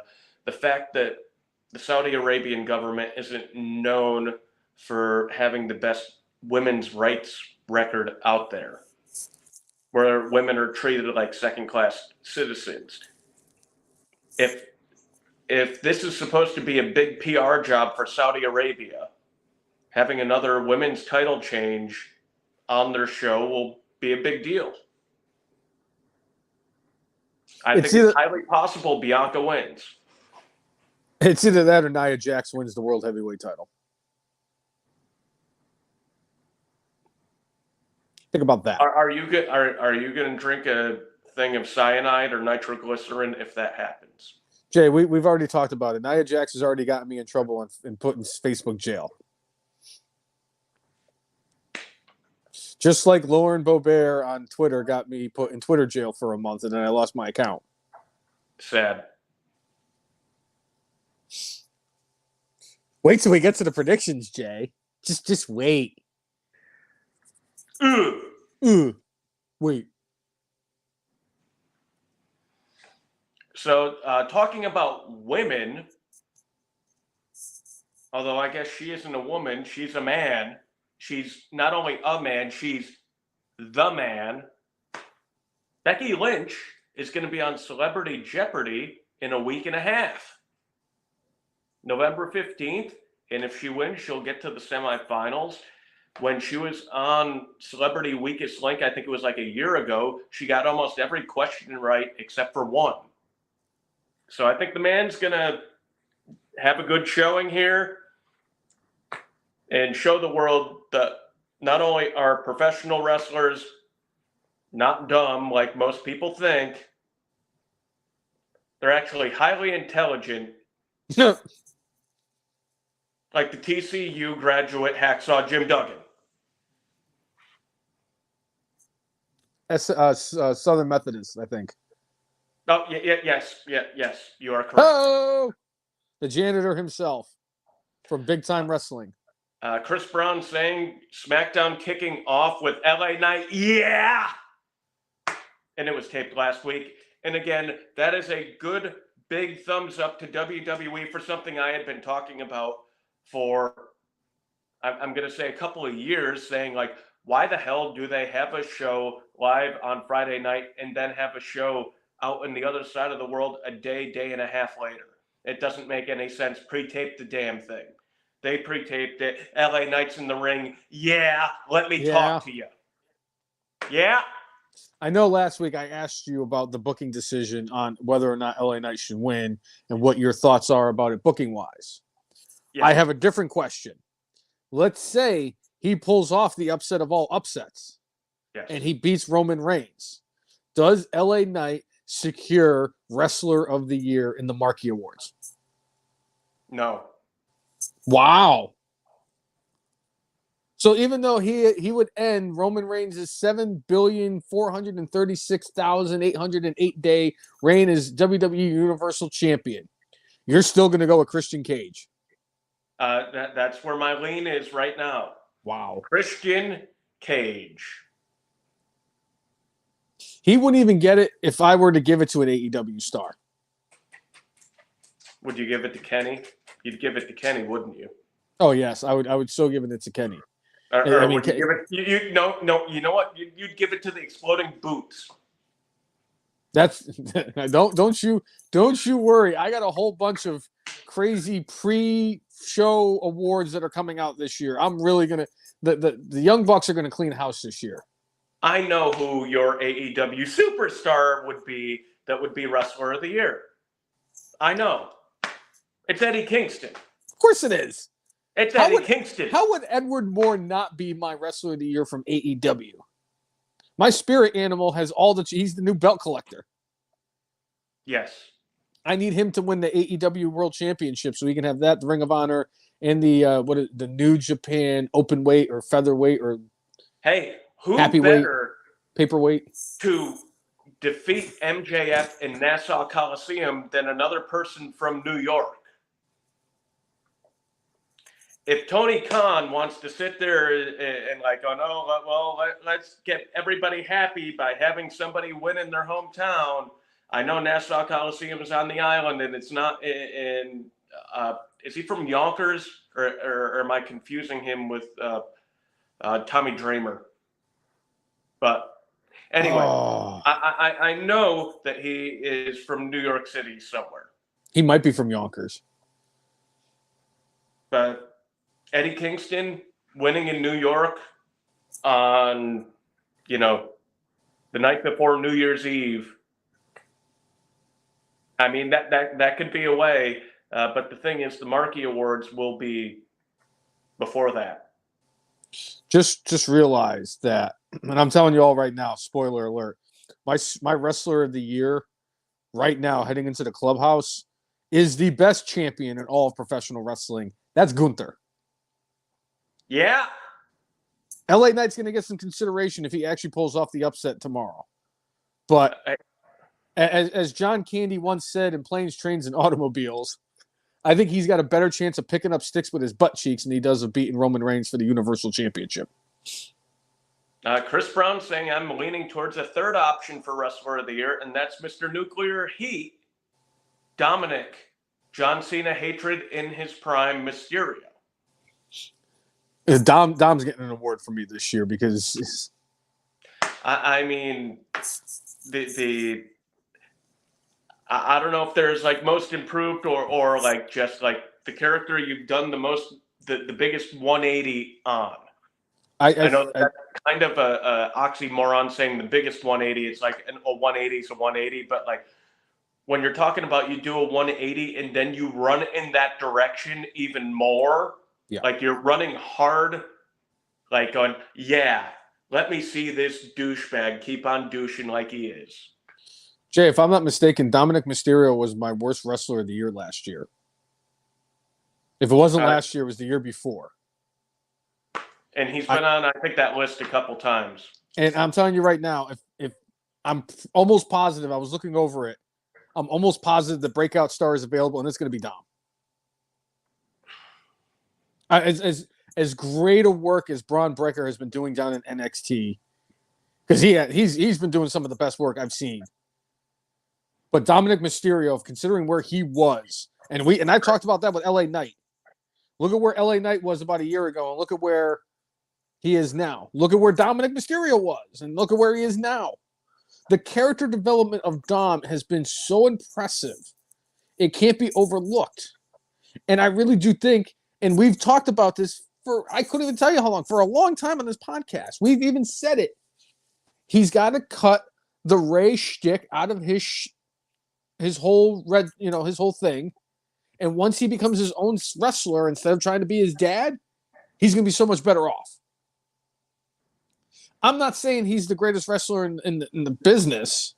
I'm just saying he's not drizzle shits in the ring like he was before. Right. Where he had the best match he's ever had in his first match, and he digressed. He's kind of like Clay Buchholz, who threw a no-hitter in his second start of his career and then became Doofy from Scary Movie. Hey, to be fair, he may have been our second best pitcher in 2013 until he got injured. To be fair, Clay Buchholz might be one of my top 5 favorite Red Sox pitchers of all time. I appreciate the hell out of Clay Buchholz.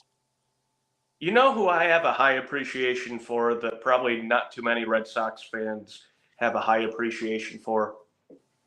Mike It's not Timlin. Christian. I was like, oh, are you kidding me? I love Mike Timlin. But I'm like, when you're talking to somebody like high up there, like the dude just went out there and nobody could hit him. The only pitcher that has ever pitched for the Red Sox that I loved more than Mike Timlin is Pedro Martinez. That's it. I love me some Mike Timlin. He was my when they acquired him, when they signed him from St. Louis before the 2004 season. I celebrated like when they acquired Pedro from the Montreal Expos. Yeah, I'm talking fist bumps. I'm doing the yes chant, even though the yes chant wasn't even a thing in 2004. I was probably the happiest person on planet Earth when Mike Timlin signed with the Red Sox. I think they signed him in 2003 because wasn't it him and who were the other two in 2000? Alan Embry. Yep. Was it Scott Williamson? Yes. And they were almost unhittable in that postseason, and that's what made Grady Little doing what he did in Game 7 of the ALCS even dumber. Yeah, it was 2000. Either way, whenever he got to Boston, I was the happiest. That's the happiest I've ever been for a reliever going to Boston ever. And I almost did a backflip when they traded for Ugueth Urbina. I attempted a backflip when they traded for Rod Beck. Chris Brown, there's a lot of love for Mo Vaughn and David Ortiz here, but they were not pitchers. We're specifically talking about the people who toe the rubber and get out there and get it. David also Price high on the list, Tim Wakefield, who everybody's seen pitch 5 million times. Rip. If you've been to more than one Red Sox game as a Red Sox fan in your life, you've either seen Tim Wakefield start a game, you've seen him play against Toronto, and in the cases of me, who has done it more than once, I've seen Tim Wakefield pitch against Toronto. Yes. My first game, watching the Red Sox in person, against Toronto. September 28th, 1986. They won 12-3. They clinched the AL East. Oil Can Boyd started. I don't remember, 95? I remember they had Mo Vaughn and they had Nomar Garciaparra on the team, and we lost to the Milwaukee Brewers. And as a Red Sox, this is how great it is to be a Red Sox fan and how my luck is in sporting events. I've seen the Red Sox lose to the Milwaukee Brewers when the Brewers were part of the American League and the National League.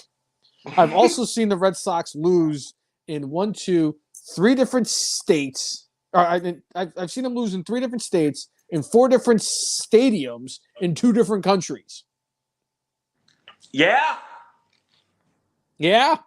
I didn't see Mariano Rivera record a save until the 4th Red Sox-Yankees game I went to.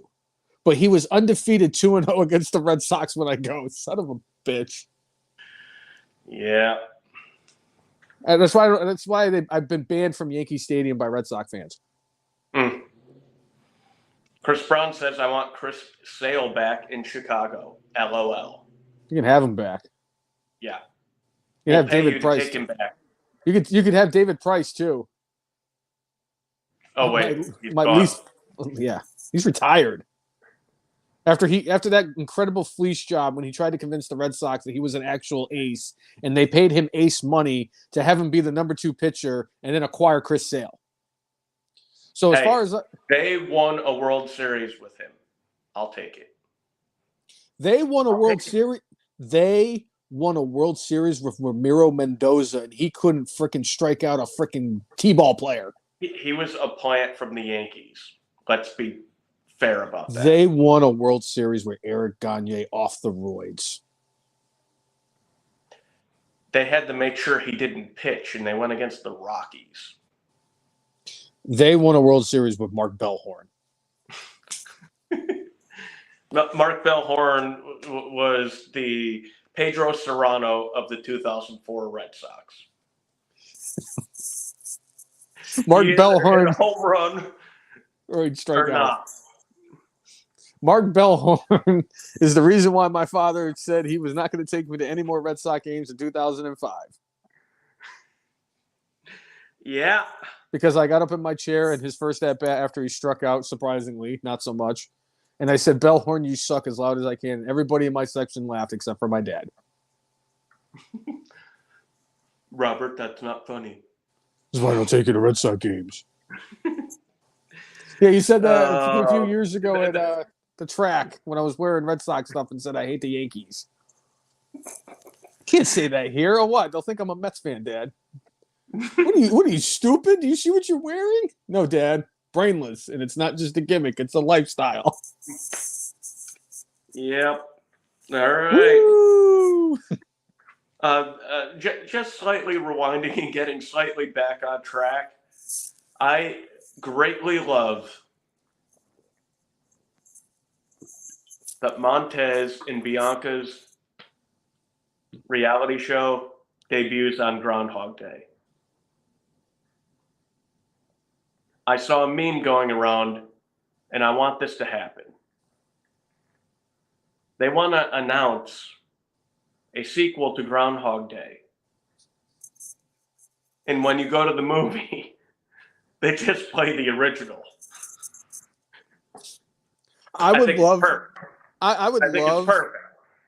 I would love nothing more if they announced they're going to do a sequel, and then just did the movie all over again with everybody now, the exact same way. Just like I want Ric Flair to come back as the Black Scorpion the exact same way he was the Black Scorpion.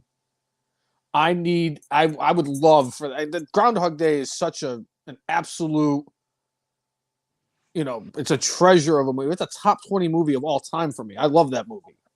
I went to Punxsutawney on Groundhog Day specifically because of that movie.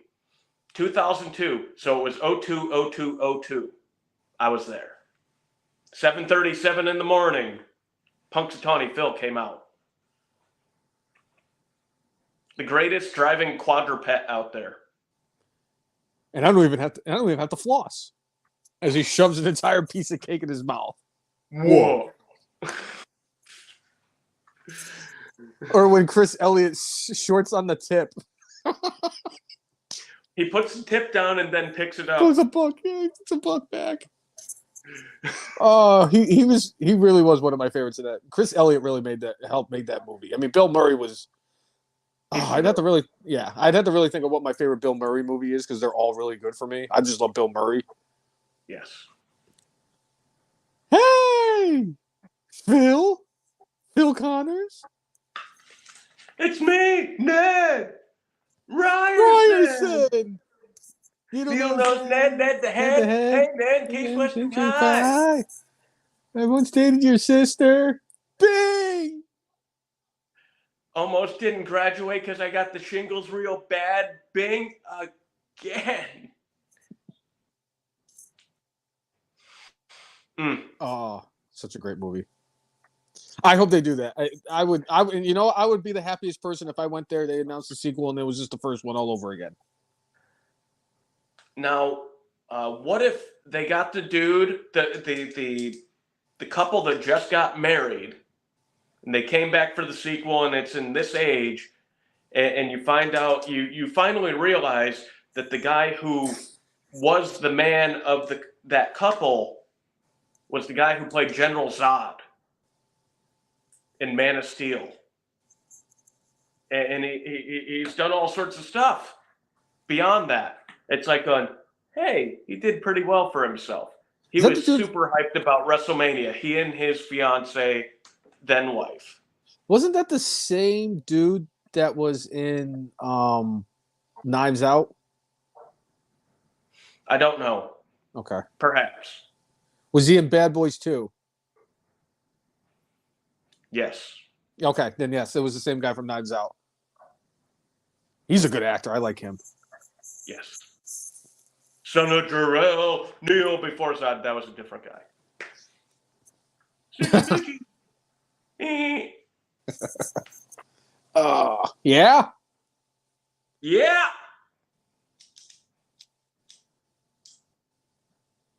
All right. Do you have anything else on your list, Brainless one? All I got left, other than the good, bad, and brainless, is Survivor Series. Wow, Well, that I mean, it might not. I mean, it might be a rainstorm. I'll be honest. I just whatever brain cells I had left, I just used them and burned them out to come up with Survivor Series. Okay. So now somehow, some way, I'm gonna have to put some brain cells back together just to open the door to leave the freaking podcast room. Well, all right. Well, I mean, just do Oh, some, do some stuff for medicinal reasons, and I think it'll come back together.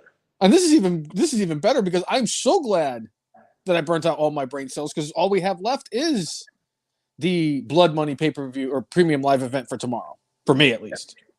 Yeah. Is there anything else that you have, Cousin Jay?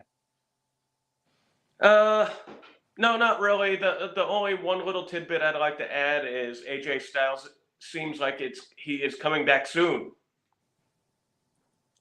I'm always happy. He was having a skirmish with the Bloodline, so it's possible that he will be Roman Reigns' next opponent 6 months from now when Roman has his next match.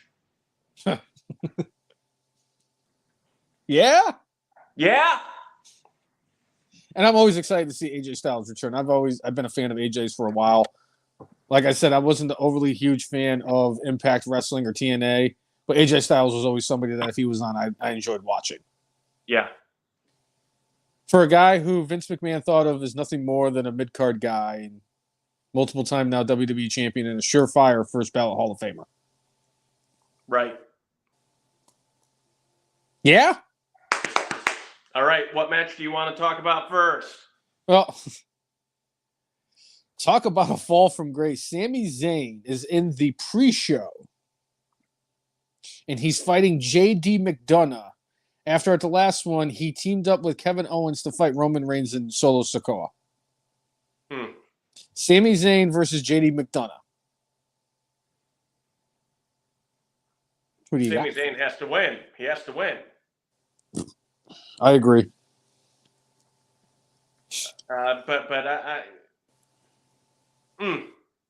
Sami Zayn was the catalyst to drive the Bloodline storyline that really made it like it was good, but then it took off.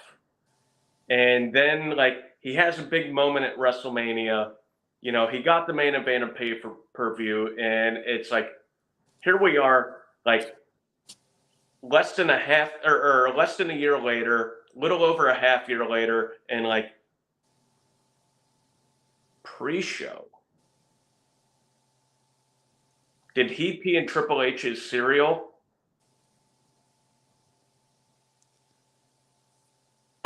This bloodline, the people who think that the bloodline story is just ending, it's still going. Just because Jey Uso and Sami Zayn are on Raw doesn't mean that the story is over. And hell, if I could take off my regular hat and put my tinfoil hat on, all of this is connected. Sami Zayn, Cody Rhodes, Roman Reigns, everything is all connected. Somebody's story is going to end, and I'm at the point right now, I have no idea who's going to end the story. Is it going to be Jey Uso? Is it going to be Cody Rhodes? Is Sami Zayn going to be the one that ends the story? Is it going to be Sami Zayn win the championship in Saudi Arabia a year from now? Does Sami Zayn, because he said that he is going to eliminate the Spooky Pals one by one. Does this mean that Sami Zayn somehow, some way pulls off the briefcase and he uses it to beat Roman Reigns to become the WWE Universal Champion? Just a thought. But Sami Zayn needs to win this match tomorrow. Chris Brown going the other way, saying McDonough, and he needs to win, and he's saying he's winning in a squash. Wow. Okay. Mr. Zucchini Head. All right. All right. I lost my cap. Never mind. I'll look for it after. How about speaking of the Money in the Bank, Senor Money in the Bank, Damian Priest versus Cody Rhodes. My sneaking suspicion at the moment is this is going to be one of those things where Damian Priest loses. I think he cashes in tomorrow. I think he loses this match, but then becomes heavyweight champion. If they are the first match of the main card, if they're the first match after Sami Zayn and Billboard Head, yes, he's cashing in tomorrow. That's all I'm going to say. If they're the first match, if they're the curtain jerker, he's going to cash in tomorrow. Cody Rhodes is winning. Right. Cody's had an incredible winning record since he's returned to WWE from the other place. So, and I don't see it changing anytime soon. So Cody's going over against Priest. And Cody apparently is even outselling generic WWE merchandise at this point. He outsold LA Knight and outsold John Cena last month. So, you're talking about a sustained merch seller, which even if Vince isn't making creative decisions, if he is the bean counter at the top of the company, he's noticing that and probably, hey, pal, maybe he wasn't as shitty as we thought. No, maybe not. But, yeah, Cody wins this. Yeah. All right. Do we go into a title match? I mean, almost every other match beyond that is a title match. The only one that isn't is Cena and Solo. So let's go there. John Cena versus Solo Sikoa.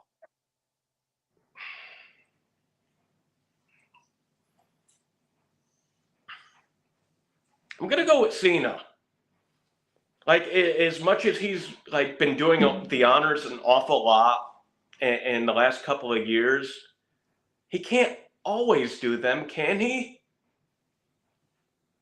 Chris Brown is disagreeing with me, saying Solo goes over. I don't think that's a wrong decision either if Solo wins. For whatever reason, I feel Super Cena might win because he's still on strike. He's going to stick around, I think, until he's off. I see Cena winning. He's been making he's been going on there. I haven't won a one-on-one match in 4 years, 5 years, 6 years, whatever it was. I can see this is where he wins it. And the Saudis paid a healthy penny to have Cena on the show. I don't see him losing. And if Solo loses, he's not going to lose any credibility losing into John Cena.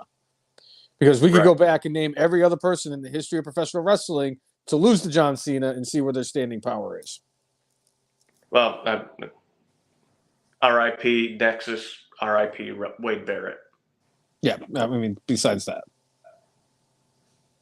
I mean, that as big of a blip that is in the history of professional wrestling. Yeah. U.S. Championship, Rey Mysterio and Logan Paul. I think you're right. I think Logan wins this thing. Logan wants to be champion. WWE would not mind. I know that Triple H operates a lot differently than Vince McMahon because he mostly makes sense when he does stuff.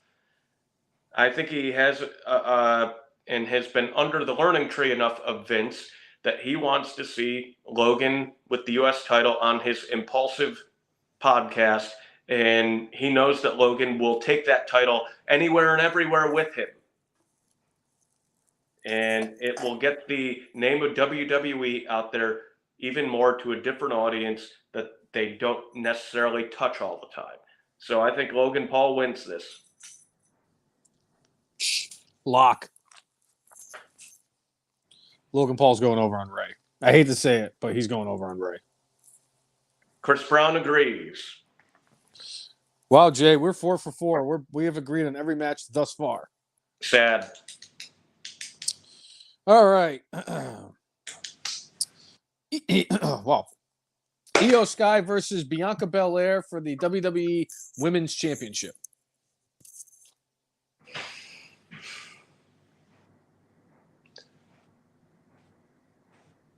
I think Io is going to somehow retain. I think it's going to have something to do with Bailey. Bailey, I think, is going to do something, whether or not it's getting Io disqualified, whether or not it's going to be nefarious tactics. I think Bailey's going to help her, and or Dakota will help her retain the title. She may not win, but she's going to retain. 5 for 5. I agree. Io Sky's winning tomorrow. I do think it's either going to be Dakota Kai or Bailey that helps her beat Bianca somehow. Or Bianca wins via... Io Sky's walking out with the Women's Championship somehow, some way tomorrow. Whether she wins it with nefarious tactics or if Bianca wins via disqualification or countout. Chris Brown saying Bianca wins and turns heel, joining the Street Profits and Lashley. Okay. I would love to see that. We shall see. Well, no, we won't. You'll find out. Why is this even on the show? Okay. Here are the 5 participants in the women's 5-pack challenge. They should have did the thing with Brian Kendrick where they had the 2 wrestlers fight for 5 minutes and whoever wins the falls becomes the champion, and that's how Brian Kendrick was a one-time WWE champion because he won it in a one of those stupid matches that they had. Right. But Rhea Ripley defends her championship against Shayna Baszler, who is the only legitimate person in this match. Zoe Stark, I have no idea what Zoe Stark has done to even earn a shot in this title match. Nia Jax. And back pose. And the rack back. Tim's favorite.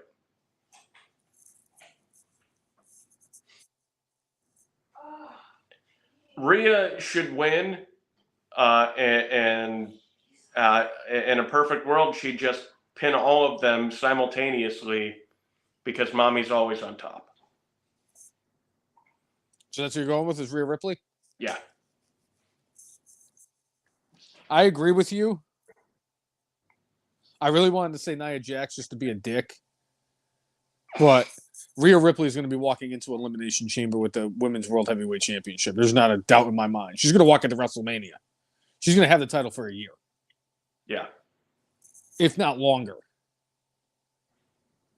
She might break whatever record, Bella Twin, whatever record is the longest reigning champion. Or is that Bianca now? Bianca. Okay. So what is that? We're 6 for 6? Okay, Jay. World Heavyweight Championship match. Seth Rollins versus Drew McIntyre.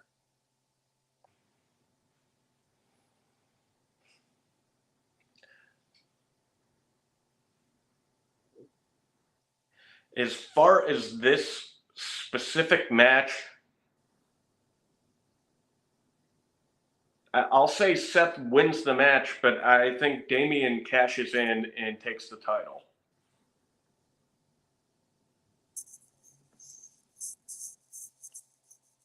Chris Brown going with Drew McIntyre. McIntyre wins is who he says. I'm going with Seth. I agree with you. I think that Priest attempts to cash in, but he's also unsuccessful at cashing in. Oh, okay. Which it's really killing me too, because if that is the case, how many of the last handful of cash-ins have been unsuccessful of the men's side? Of the men, yeah.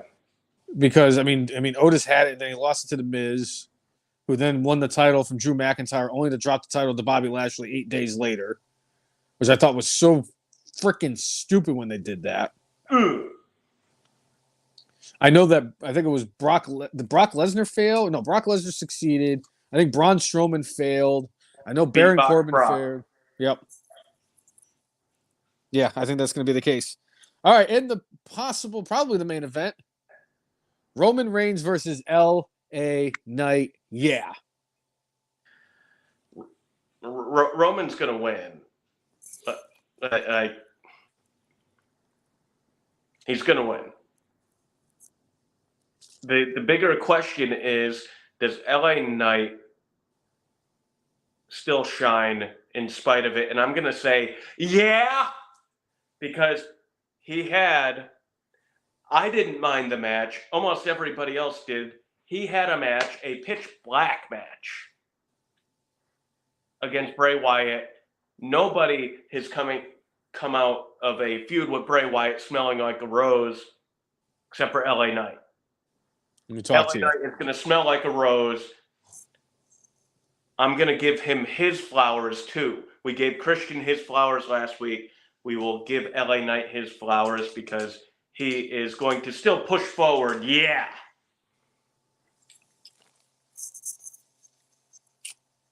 Well, at least the first 7 matches that we agreed upon. But if I'm going to have some fun with this, I'm going to have some fun with this. LA Knight wins the Universal Championship tomorrow in Saudi Arabia. Yeah. If he does win that match during this weekend, I will shotgun a beer. What? I will record it and I will post it. If LA Knight wins tomorrow, I will shotgun a beer to celebrate. Okay. Which will be fun because I don't remember the last time I had an actual beer. I'll be fine. Yeah. It's fine. All right, Chris Brown saying if the plan is for Dwayne and Roman, if that plan is still intact, LA Knight wins and Roman doesn't need a belt for his feud with Dwayne. They'll figure out a way to finish the story with Cody. Yeah. Even if they don't finish the story with Cody, they'll find a way to finish the story with Cody. Yeah. So. Yeah? Yeah. I think that's all the topics. Yeah, I think so. I think all that is left now is for the good, The bad, and this guy, the Brainless. Yeah. Well, Cousin Jay, what do you got for your good for this week? You know what? There was not a lot of stuff that I was overly happy about or excited about this week in professional wrestling. There were a couple of things that at least made me crack up a little bit. The fact that Rob Van Dam and Matt Riddle are having a match. I hope it's a bong on a pole match, quite honestly. All that being said, my good is going to go with James E. Cornette.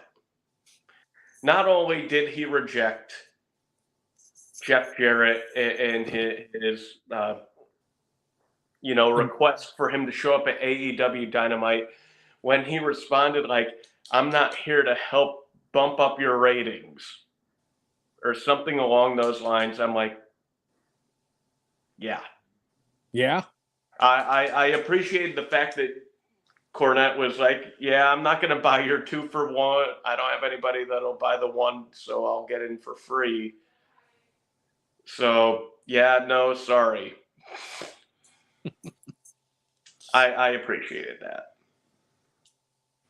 What do you have for your good, Brainless one? I was considering that too. I really was. But there was 2 things that happened on Tuesday that I really wanted to bring to light. Get an honorable mention. I don't remember which one he is, of Brooks and Jensen from the tag team Brooks and Jensen down at NXT. But I do know that he is Bull Buchanan's son. Okay. He had a match on Tuesday during Halloween Havoc Night 2 where he came out to Journey.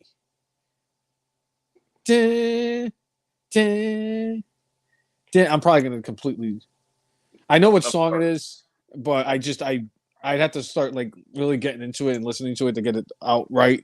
But he came out to it and it was awesome. Great presentation. Yep. But speaking of great presentation, my good for this week goes to Kid JF. There was a little kid going around on Halloween dressed up like MJF. He did the entrance in his living room before Halloween on Tuesday, and he was leaving houses after collecting his candy just like MJF. He had the mannerisms down. It was fantastic. The kid JF gets my good. He gets my great for this week because that's how great it was. All right. What do you got for your bad? So it's a crowded grouping in our bad and brainless for this week for me, and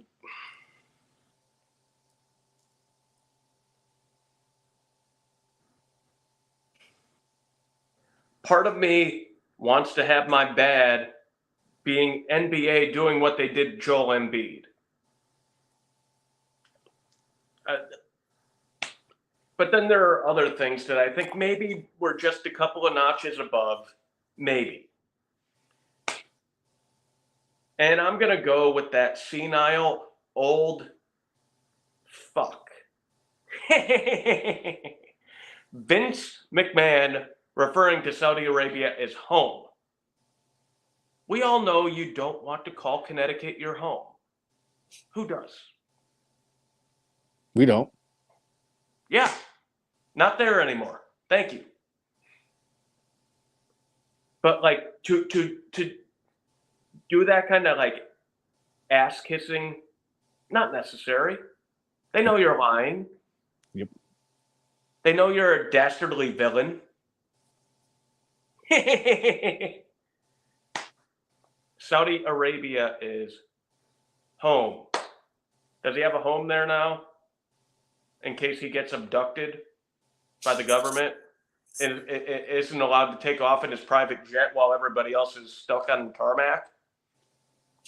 I can't wait till that dark side of the ring where FTR gets to talk about it.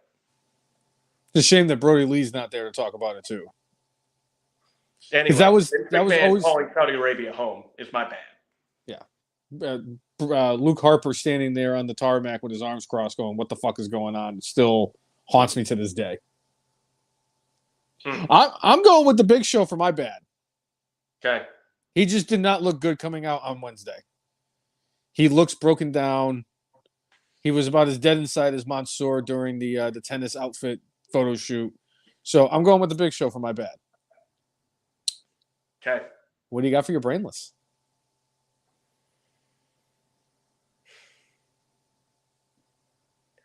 How do you sign a guy like Ric Flair to a multi-year deal? Like, I know he's a legend. If you want to have sporadic appearances, great. After 6 months, similar to when he was in Impact, he's going to wear out his welcome. Thankfully, he has more revenue streams than he did back in his Impact days. Because he had to, like, I think there were a couple of times when they went on tour to Europe. They were in the United Kingdom, and he said to charge the whole tab to him, and he didn't have any money. And then he yelled at Dixie Carter to pay him money so he could pay the tab. Now at least he has the Woo Energy drink. He has the lottery tickets in North Carolina that have his likeness on it. He's got the marijuana. He does appearances for all sorts of football teams, basketball teams, pickleball teams. I bet even shuffleboard teams at this point. And he'll go wherever the money is. So it's not quite that bad this time. But I think people will be tired of him being there quickly. It's not going to be like CM Punk level, but they're going to be like going, can we take old Yeller out the back? Maybe have Shawn Michaels kick him again. And this time knock his pacemaker out. I don't really mean to have Ric Flair die. I really don't. But anyway. They don't need Shawn Michaels signing a multi-year deal. My God. They don't even need Shawn Michaels. They got enough people there that do the stupid super kick to the point where it's now just a generic move. Use the exploding boot. There you go. See, my brainless goes to Tony Khan, so we're almost on the same page. Because why is Ric Flair getting a multi-year contract when he's like 9 million years old? Number two, why is it that you didn't want to bring in guys like Hulk Hogan because they had some baggage attached to their name that would just bring down the reputation of AEW. But you bring in Ric Flair? Ric Flair, who is, I'm sorry, Ric Flair is not a good person. He's not. He has a very checkered past. But you bring him in. This after your huge announcement of how the pre-sale tickets for All in Wembley next year is happening in December, and you dragged Nigel McGuinness to that for no apparent reason. I'm sure he was just as confused as everybody else. That's what your huge announcement was. If the huge announcement is supposed to be that All In is in Wembley with Nigel McGuinness calling a match with the Mauler Meatloaf, I may have to buy a ticket to fly across the pond and listen to Nigel when he says at the beginning of the match, the near 350-pounder, and by the end of the match, he's 450. He's as big as Andre when Hogan slammed him at WrestleMania 3. Yeah, and he tore all his ligaments out his back. 700 pounds. Yeah, exactly. And when Plumber Mox tries to slam him and just breaks every bone in his body, if he gets stuck under the rope, I mean, there's a lot of things that could happen. That would be the only thing that would make that announcement actually big, and they didn't announce that the Mauler of Meatloaf is having a match. I'm going to tell you right now, if they actually do Regina Primo or Primo Gino, whatever the dude's name is, the pizza guy, if they do him versus Luigi Primo. If they do Luigi Primo against Cassius Ohno, Chris Hero, I'm going to laugh so hard when the pizza man is fighting Cassius Ohno. Would it make more sense for Luigi Primo to go against Jon Moxley in a pizza cutter match? No, because I think that Cassius Ohno, it was just like, that dude has your pizza, and then ring the bell. And then he would get as enraged as Festus used to get enraged when the bell would ring. And he would just go right after freaking Luigi Primo and beat the shit out of him, like Adam West did to the freaking Noid. Perhaps it was the Noid that should have looked out for me. That's what I need in my life. I would actually pay to see that. The Luigi Primo versus Cassius Ohno in a pizza on a pole match. So if you like what you've seen, whether you are a first-time watcher or a continuous fan, make sure you like us on Facebook, follow us on Twitter, X, follow us on Instagram, and subscribe to us on YouTube at the letter T, the letter H, the letter E, letter F, the letter N, MARKS, the F and Marks. If you like, follow and subscribe to us, we will do the same back. That has always been our mantra. And make sure you hit the notification so that when we go live, you will be notified that we are live so you can join in and talk about our favorite sport that we all love to hate. There are a couple comments I got to get to before we head on out of here. Andy Vest, my guys. Thank you for tuning in, Andy. What's up, Andy? Yeah. Andy said, I'm late, so who is the devil? He's saying his bad was AEW. Chris Brown saying, my good is LA Knight's promo from last week. My bad being forced to listen to Austin Theory every week. Brainless is Tony Khan's trillionth announcing the future ticket sales instead of anything of substance. What the actual fuck, Tony? Quit stealing Don Jr.'s Coke stash for the love of Christ. Hunter Biden. Andy Vett saying, good. Chase Young to the 49ers. Hell, he is 99. Brainless, the thought of LA Knight beating Roman Reigns. Wow. Tim, tinfoil hat theory. What if CM Punk is under the MJF devil mask? What is everything with Jungle Jack off was a work? And Andy Vest saying, maybe the devil is Bo Dallas. And then Chris Brown saying, that's right. Thank you for reminding me, Andy. Did anyone notice how bizarre and glassy-eyed Nikki Cross was this week? I did not. But Nikki Cross is always deranged. And I love it. Yes. Fits the character. Yes. And it's going to end up being, I'm telling you right now, it's going to be jungle jerk off that's going to be under the mask, and I'm going to throw up all over myself. And my shunning is going to be a full-fledged banning. Even when the Danhausen returns, I'm not even going to even speak AEW on this podcast. I'm just going to get headphones and listen to something else. But I think that's it. Yeah. I think we've covered all the bases.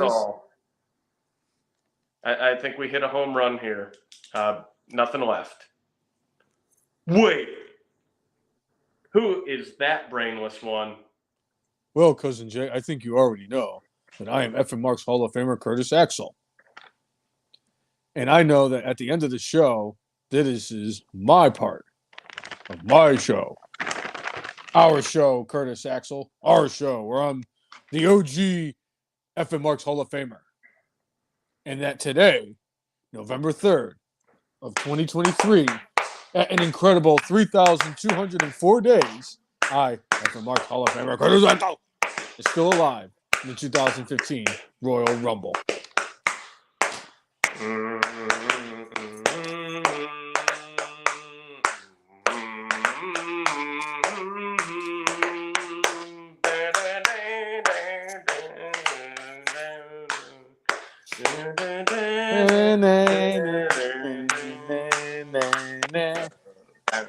So for episode 335 of everyone's favorite wrestling podcast, we have for Marks.